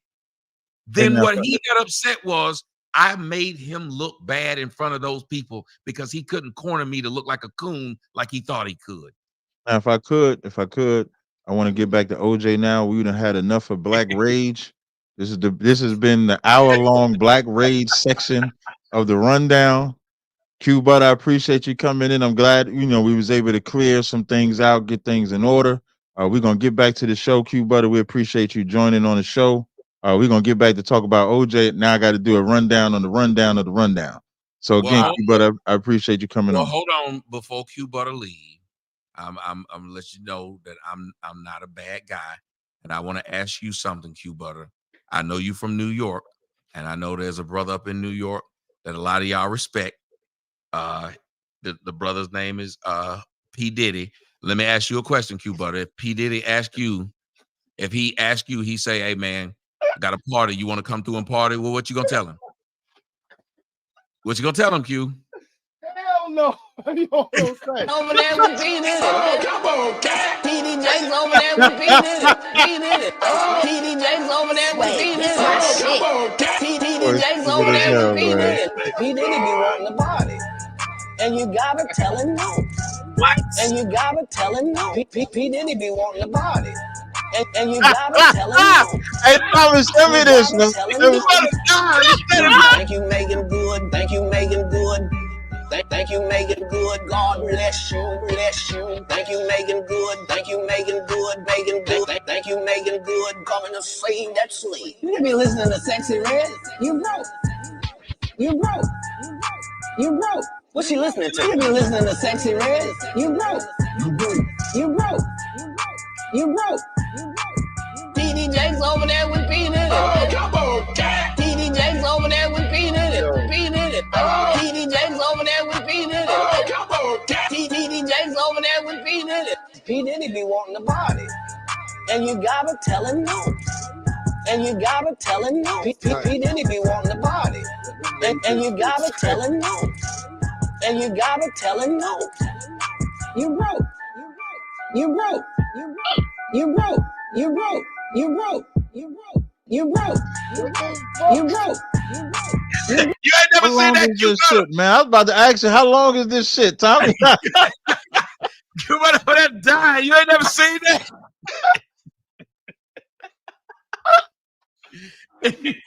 We just trying to look. That's a public service announcement. We trying to make sure because there's a lot of niggas that's got excuses of why they ended up in the party with P. Diddy. Talking about something they didn't know. So this is a public service announcement. You can't just end up with P. Diddy. If you end up with P. Diddy now and you done saw that public service announcement, you got what you got.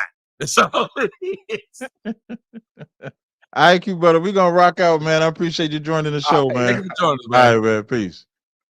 Now, OJ. I'm sorry. What, Tommy, you want to say something? Are we in OJ or because I think we did OJ? Oh yeah, we did talk about OJ. We might be at we did OJ, we did buying pussy.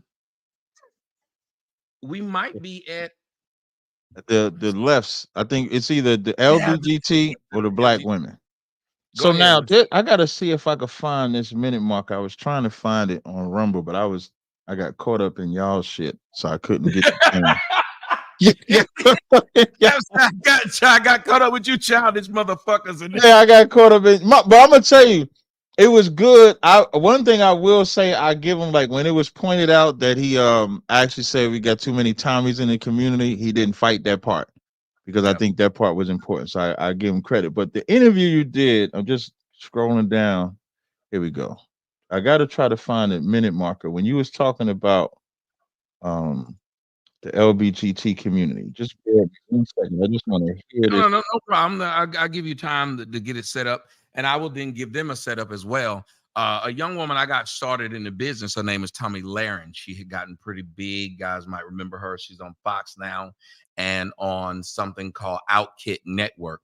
Well, we haven't done a show together in years, and they decided that we should come on and do a show. And it was supposed to be 15 minutes, and it ended up lasting like 30. And one of the things we talked about was the left, and the left has an obsession with not only the LGBTQ, but they have an obsession of trying to change children and making their children trans at young ages. And then what they did was talked about how you got Ben Affleck and Jennifer Garner. They have a child like that. You have Dwayne Wade. They have a child like that. And each of their children are underage. And you'd think that they wouldn't be thinking about pushing the sexuality of their preteens or early teens. And yet that's what the left is doing. And they were asking me, why do you think the left is pushing this? Now, I gave a great on the video. I'm gonna share share my screen. Hold on, I think I All got right. it because I kind of got right into the beginning of it. I'm gonna get the minute marker, so I'm gonna go to the 2-minute mark. Let me see if I can share my screen. Bear with me 1 second. I gotta go to which screen. Okay, I'm on this live here, so I'm gonna present my screen. And so this was when I watched this live, I was actually impressed by some of Tommy's answers. And so actually, like you was expecting not to be. What the fuck? I know what words mean. I'm not. I didn't mean it. You're not gonna put. I didn't mean it that way, man. I didn't mean it that way. All right. So now, and it was like right. Dumb. I'm smart. I know what you said. So anyway, so now I ain't gonna say. I'm gonna just say I was impressed. Let me say it differently, so Tommy don't take it the wrong way. But in this interview, let me make sure I got it right.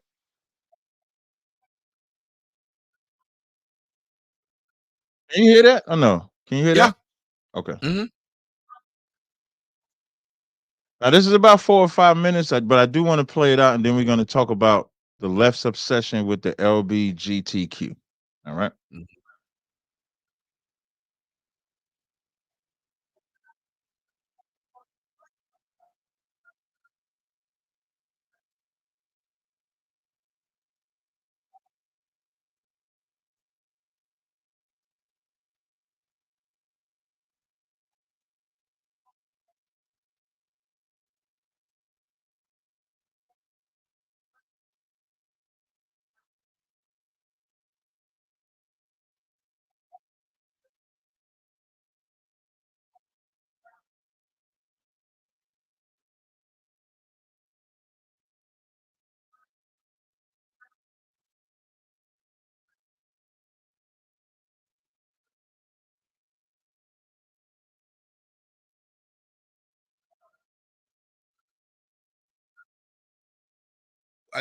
They can't hear it.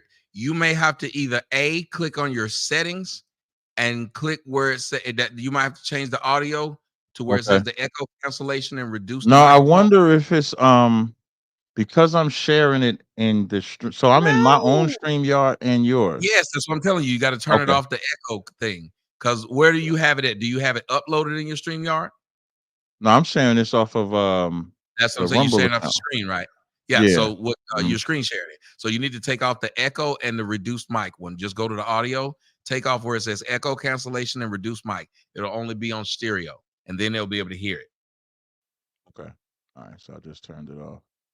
I'm You good, talk about man. on my StreamYard, not yours, right? Yes, on yours. Okay. Just right, go over on yours and do that. Okay, so I just did it. So I'm gonna be able to hear it. All right, no problem. I'm gonna play it now. Oh wait. Did you stop and share?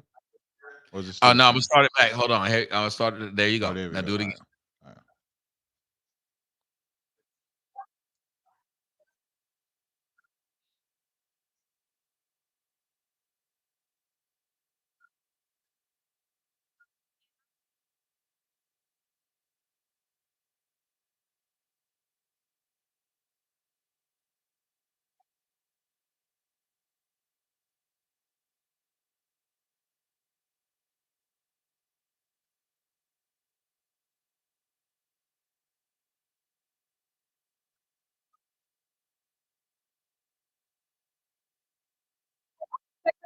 Are they still saying no sound time? Did you change it? Did you? Where did you change that? I changed it in my StreamYard, not the StreamYard I have with you. Okay, well here's what I'll do. Here's what I'll do. Type of nigga I am. I'm always ready, just in case. So I can go in there and guest on other people's shows. I can load it up over here because you know sometimes now you need to change your settings back to what it was before. Yeah, I'm already doing it. All right, and then what because or more, you'll hear it.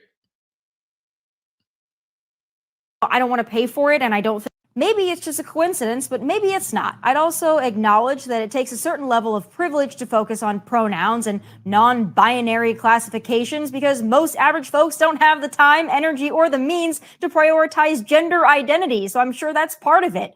Or could it be these celebrity parents who are so insulated in their elite bubbles and often their own narcissistic attention seeking that they thrust this on their kids? Because it seems like a social contagion in a way.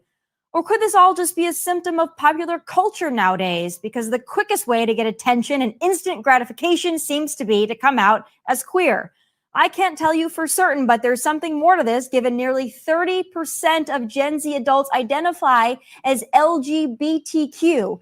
This is something that isn't going away and something that needs to be talked about, especially when these young people are going to drastic and life-changing measures such as puberty blockers and or surgeries. Joining me now to weigh in on this and so much more is radio talk show host, fellow Tommy Sotomayor. Tommy, it's great to see you. I don't think I've seen you since maybe 2014, but it's great to be reunited.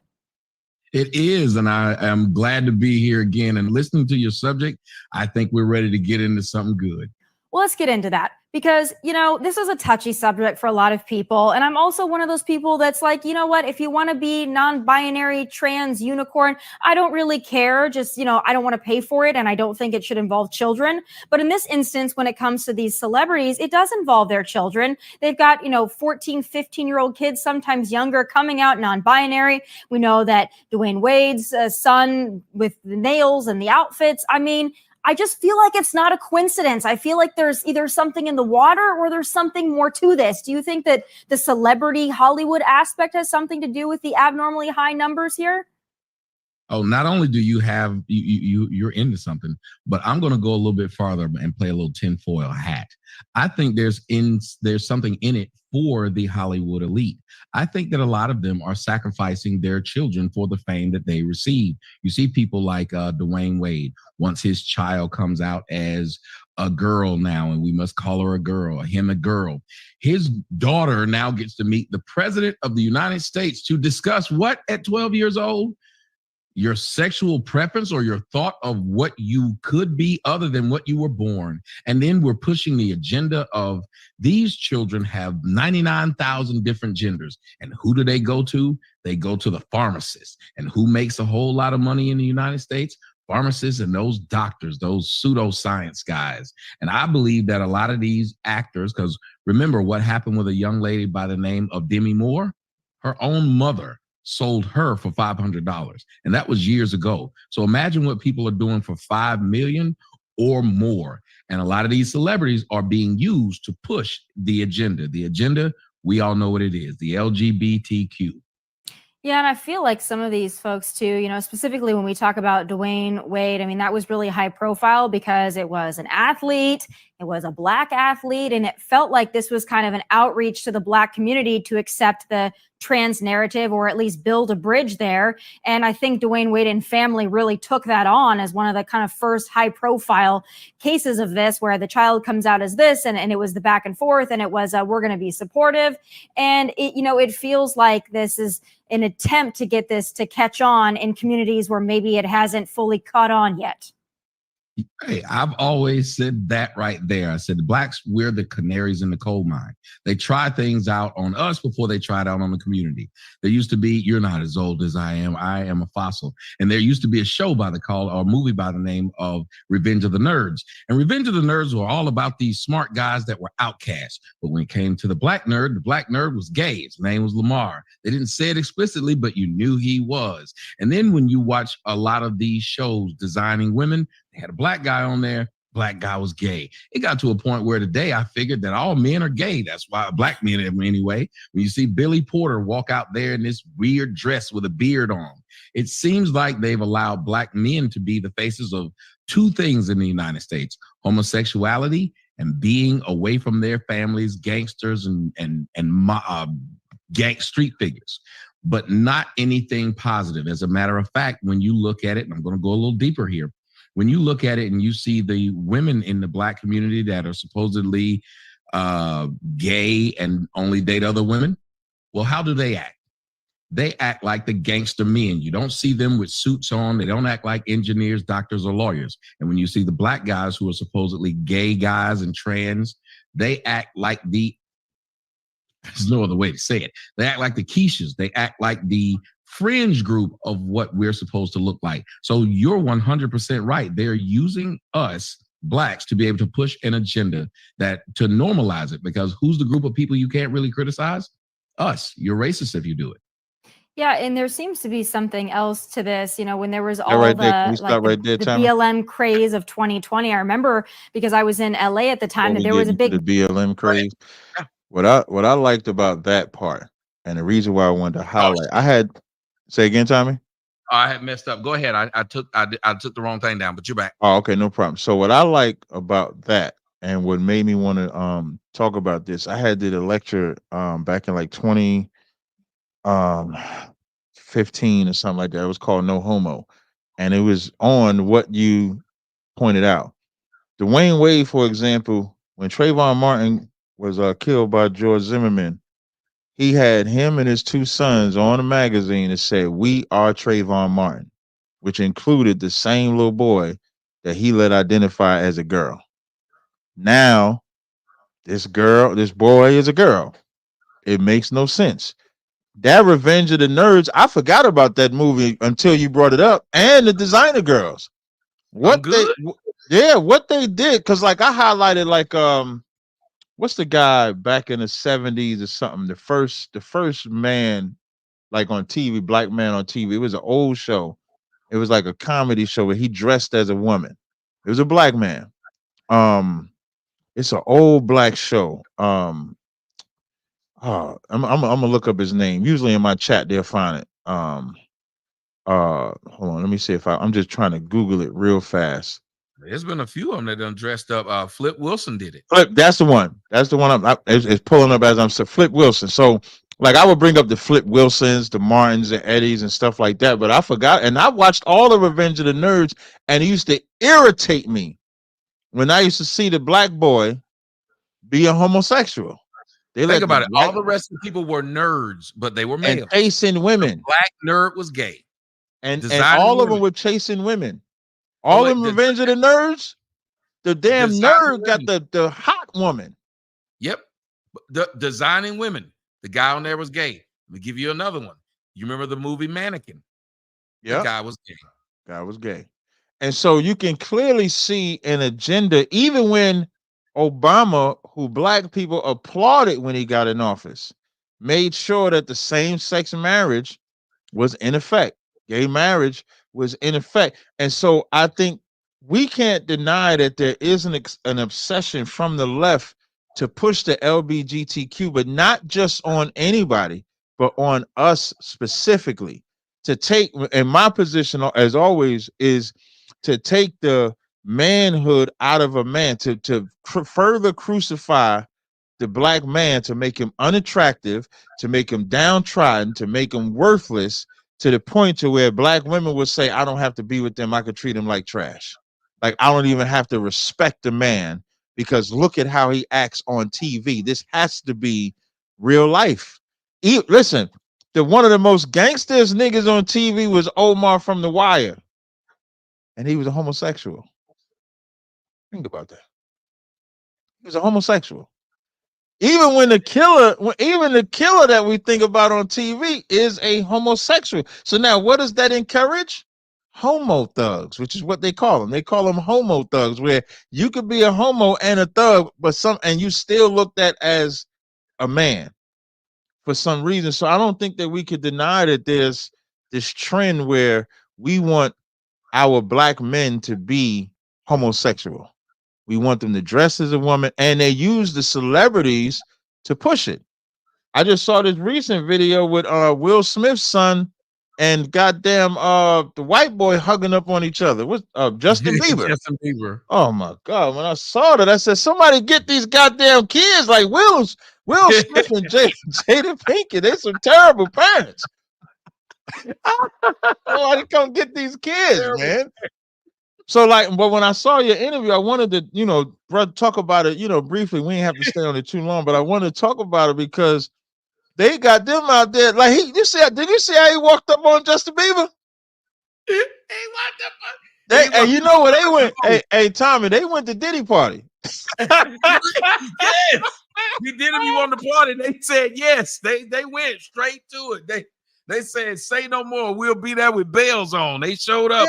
Yeah, it is a sad statement to see all these brothers, that Jared Carmichael, all these brothers are just straight up big, huge dude. Look what they did to my man Bing Rhymes. They had him with Chuck versus and Chuck something Larry. He's had a few of them. Look what they did to him in Pulp Fiction. Had him get fucked out of all the things that could have happened to this nigga. Pulp Fiction was the worst. They had the thing in his mouth. He was tied up. And they were showing him getting hit. Yeah, like what type of ritual sacrifice was that? Oh. And they always look at this movie called Chuck versus Larry. Oh, he went all full gay in Chuck versus Larry. Naked in the shower. Yes, naked in the shower, singing like he was what's the big boy who used to sing? Sylvester. Like he went there. The Tu Wong Fu. They have literally decided Wesley Snipes, Yes, they've done it with these black men, make these black men be just soft, effeminate features. Because I was talking about it with some young people today, and I told them, I said, I understand how a straight guy who does hair would act a little effeminate. And they said, I can't believe that. I said, let me tell you why. Because if I'm sending my wife to get her hair done, you think I want her up there with some pipeline nigga for 8 hours? So he's smart if he want to get my business. So a lot of these black men are doing it. First off, they're saying, oh, well, I'm making sure I do it just to seem softer around whites. Because white men don't want you around their white women being a real man. They don't want that. And so who do they push? Soft niggas. Well, these soft niggas, look at what they're doing now. If you're a boy and you have an opportunity to see what Dwayne Wade's son, the attention he got. Hell, Caitlyn Jenner had won gold medals prior to, but then those damn Kardashians got bigger. He won a damn triathlon.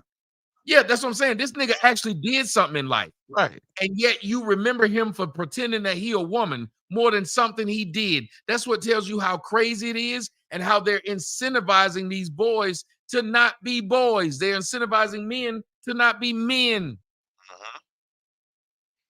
And Even with Terry Crews, like somebody brought that up. Terry somebody Crews, brought out Terry Crews. Yeah. you remember what he said when he found out he was a man? All he said was, "You ain't white." Right. That was He a said joke. you ain't white. And that's the crazy part, because somebody took what I want to add, what I wanted to say first before I speak on this part is that, and I don't think black people realize that when they do that to men, they're teaching black women to disrespect black men. They're teaching black women, I don't have to respect a man. He's a sissy. He's sassy. He this or he that. So where now, if a straight man, if me or Tommy was to talk regular or get angry, they'll say you're getting spicy or sassy. I hate that shit. Why am I not just being a man? Like now, to where if a black man gets angry, he's considered as being triggered or something like that, because they want a black man to act like a homosexual man. And that's the program. Somebody said that. I was about to say that, where Hugh in the chat said that's the program. We're now being programmed to not exude any form of masculinity, to the point to where, Tommy, you made a point to say the white man don't want this type of black man around him, where in reality, the white man acts however he wants to act. Around ours. Yes. We should be able to act however we want to act in any environment. We shouldn't have to change. But they take that agenda of taking a particular race, which is black, and they don't want that aggression to come out, so they have to show him. And they always, it's the 2024 or the new age buck breaking, because they don't just take, like they started out Revenge of the Nerds taking the little sissy ass niggas and making them be homosexual, but then they took Wesley, they took Ving Rhames, they took Terry Crews. Now they taking the cats that you respect. They take the gangster like the Omar Epps, to where now they're teaching us there's nowhere you can go that the black man is not a homosexual or won't sell his soul to be a homosexual. And I thought that was, I definitely wanted to bring that up as we do the show. I mean, it was a hell of a show, Tommy. I thought that you and Q Butter was damn near to holler. I might have to make a clip out of that. Yeah, we got 3 hours. We got 3 good hours of this out of it. And and let me tell you what, and I think what you saw at the end of what happened with me and Q Butter is what happened that day in New York. Do you see what I was able to do?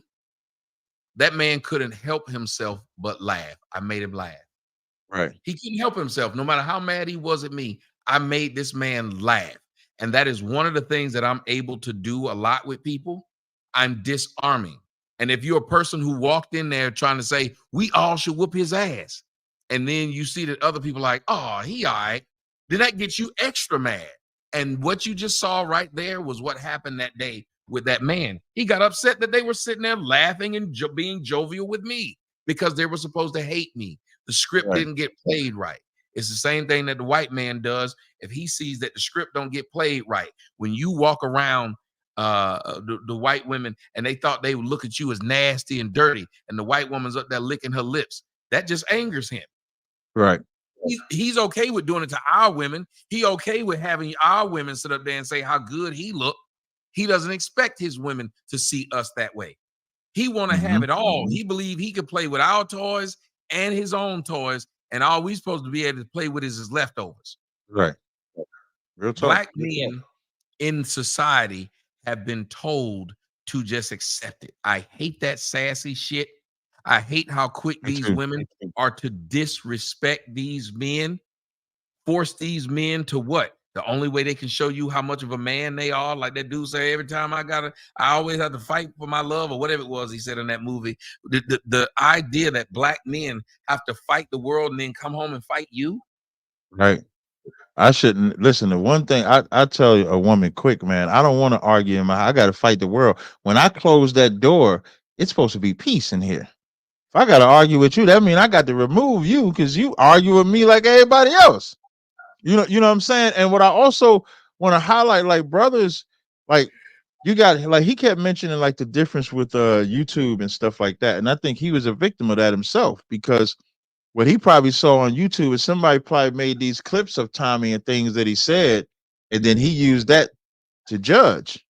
You can never, I never judge nobody by what I see online by nobody. If I was to go by that logic, when they say, hey man, I say this damn near every week, but we have a moment where it has to be brought up. When I was told I was going to do this back and forth with Tommy, I didn't look at no videos and say, I'm going to treat him like this. I just called the brother, had a conversation with him. And from that conversation is what we have now, because that's what you spoke. Men. Now, here's another thing people may not like. A lot of men raised by these women. That's why y'all act like that. Y'all see that shit and you just act emotional instead of being a man. As men, we're supposed to, as men, greet a man and treat that man for who he is, not what you think or the perception that somebody else said. And then we just rock it like that. So I appreciate y'all rocking with us tonight, man. Tommy, I don't know if you had anything in closing you wanted to say before we go ahead and close it out. No, I really enjoyed the show. I'm glad that ended on a good note. And I tell you what, I appreciate you as a brother for standing up. And it ain't standing up for me, because if I'm wrong, I figure when somebody can stand up for you, they should be able to stand up to you. Right. And I think that's what we're missing. We always want people to stand up for us, but we don't like when people stand up to us. And that's one thing I can say I appreciate about you is you'll stand up for me, but you'll stand up to me. If I say something you don't agree with, you have zero issue with saying we don't agree. And I know we said it on the first day, but I really believe the more people see these brothers on opposite ends of the spectrum and a lot of things that they talk about, but respect stays there in it. And I think that we can help, as you were trying to allude to with Q, you were saying, what would have happened if that dude didn't wild out? What would have been the legacy of that meeting? It would have been an event that everybody enjoyed themselves. But this one cat, and they fed off of that cat's energy, which lets you know that that was in them. And they was just waiting for somebody to set it off. As soon as you set it off, I'm following right behind you. And that's what they did. So we just got to stop being caught up in that, man. So welcome again, another excellent episode of the TNT Rundown with Tommy and Tazariak. Tazariak and Tommy, we don't care how you say it. The best, shout out to Aaron Hughes, said the best podcast out right now, which it is. Tune in now. I can't guarantee this Sunday because I go to North Carolina, so I'll be gone. I did tell Tommy I'll try to do something remotely. Maybe we could do something early Sunday, like maybe not in the evening, but maybe early in like the afternoon or something like that. Because I'll be at a hotel. We could do it from the hotel or something like that, and then just work that out. But look forward to the next show, man. Until next time, man. We say peace. Yeah, and if you want to, we can look to do something during the week if that's okay. All right, that's fine. That? Yeah, I'm definitely open for that. Definitely. All right, guys. All right, we'll see y'all the next time. See you. You a grown ass man. You call me to troll me. Did you get what you want out of this? Did it make you feel better now? There's a difference. I don't bother people I don't like. And this is what you have to deal with niggas.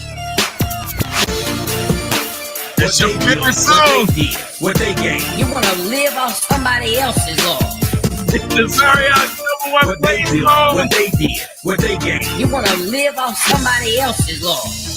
Niggas are the worst people on earth. I do understand why they made them slaves. Crazy, man. I think one of the worst things that happened was they stopped making them slaves. If they'd have kept niggas as slaves, we'd have built more shit. We'd have been better people. Whenever black people were under the oppression of white people, they did more. They were more productive people. Name the shit you built since being out of slavery. Name it. Let me explain. You claim you built DC. You were enslaved when you did that. You claim you built the railroads. You were enslaved when you did that. Everything you claim you built in America, it's when white people had the whip on your ass. What have you built since? Come on, what have you built since? Nobody wants to talk about the facts. Now all you do is go around and begging white people for shit. All these hoods y'all proud of, white people gave them to you. You didn't build them. What they built, what they did, what they gained. You want to live off somebody else's law. What they built, what they did, what they gained. You want to live off somebody else's law. What they built, what they did, what they gained. You want to live off somebody else's law. What they built, what they did, what they gained. You want to live off somebody else's law. Did black people build Cabrini Green? Nope. Did black people build Capitol Homes? Nope. Did black people build Carver Homes? Nope. Did black people build O Block? Nope. Did black people build any of these things you're talking about? 63rd, 62nd, 69th? Did you build any of that shit? Nope. Did black people build Compton? What? Did black people build Compton? What? Did black people build Compton? Nope. Let me explain. Black Wall Street. Come on, bro. Black Wall Street. Your ass ain't built Black Wall Street back now, have you? You got all these black millionaires and all these black millionaires who own clothing companies. You could have been built Black Wall Street back a long time. When you hear all these niggas love to go back to Black Wall Street, that tell you black people are lazy and ain't shit. This person said Black Wall Street. Sir, you remember what Black Wall Street was built under? Jim Crow. I'll let you go. What they built, what they did, what they gained. You want to live off somebody else's law. What they built, what they did, what they gained. You want to live off somebody else's law.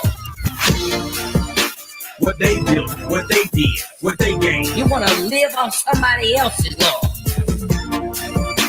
What they built, what they did, what they gained. You want to live off somebody else's law. What have you built? Give me the Black Wall Street 20 years, in the last 20 years, last 10 years. Give me that.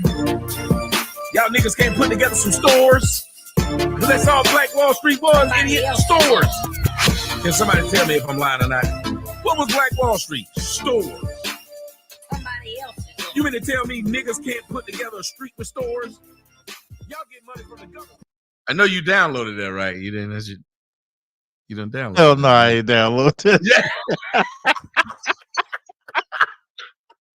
Hell no, I ain't download. But listen, I said I'm gonna stay the whole time. I'm gonna let them play the whole damn song. I'm gonna go ahead and stay. But no, I ain't download that damn song, man. Damn it, man. Damn it. Thank you, man. See you. Hey, I see y'all, man. Peace, brother. Peace.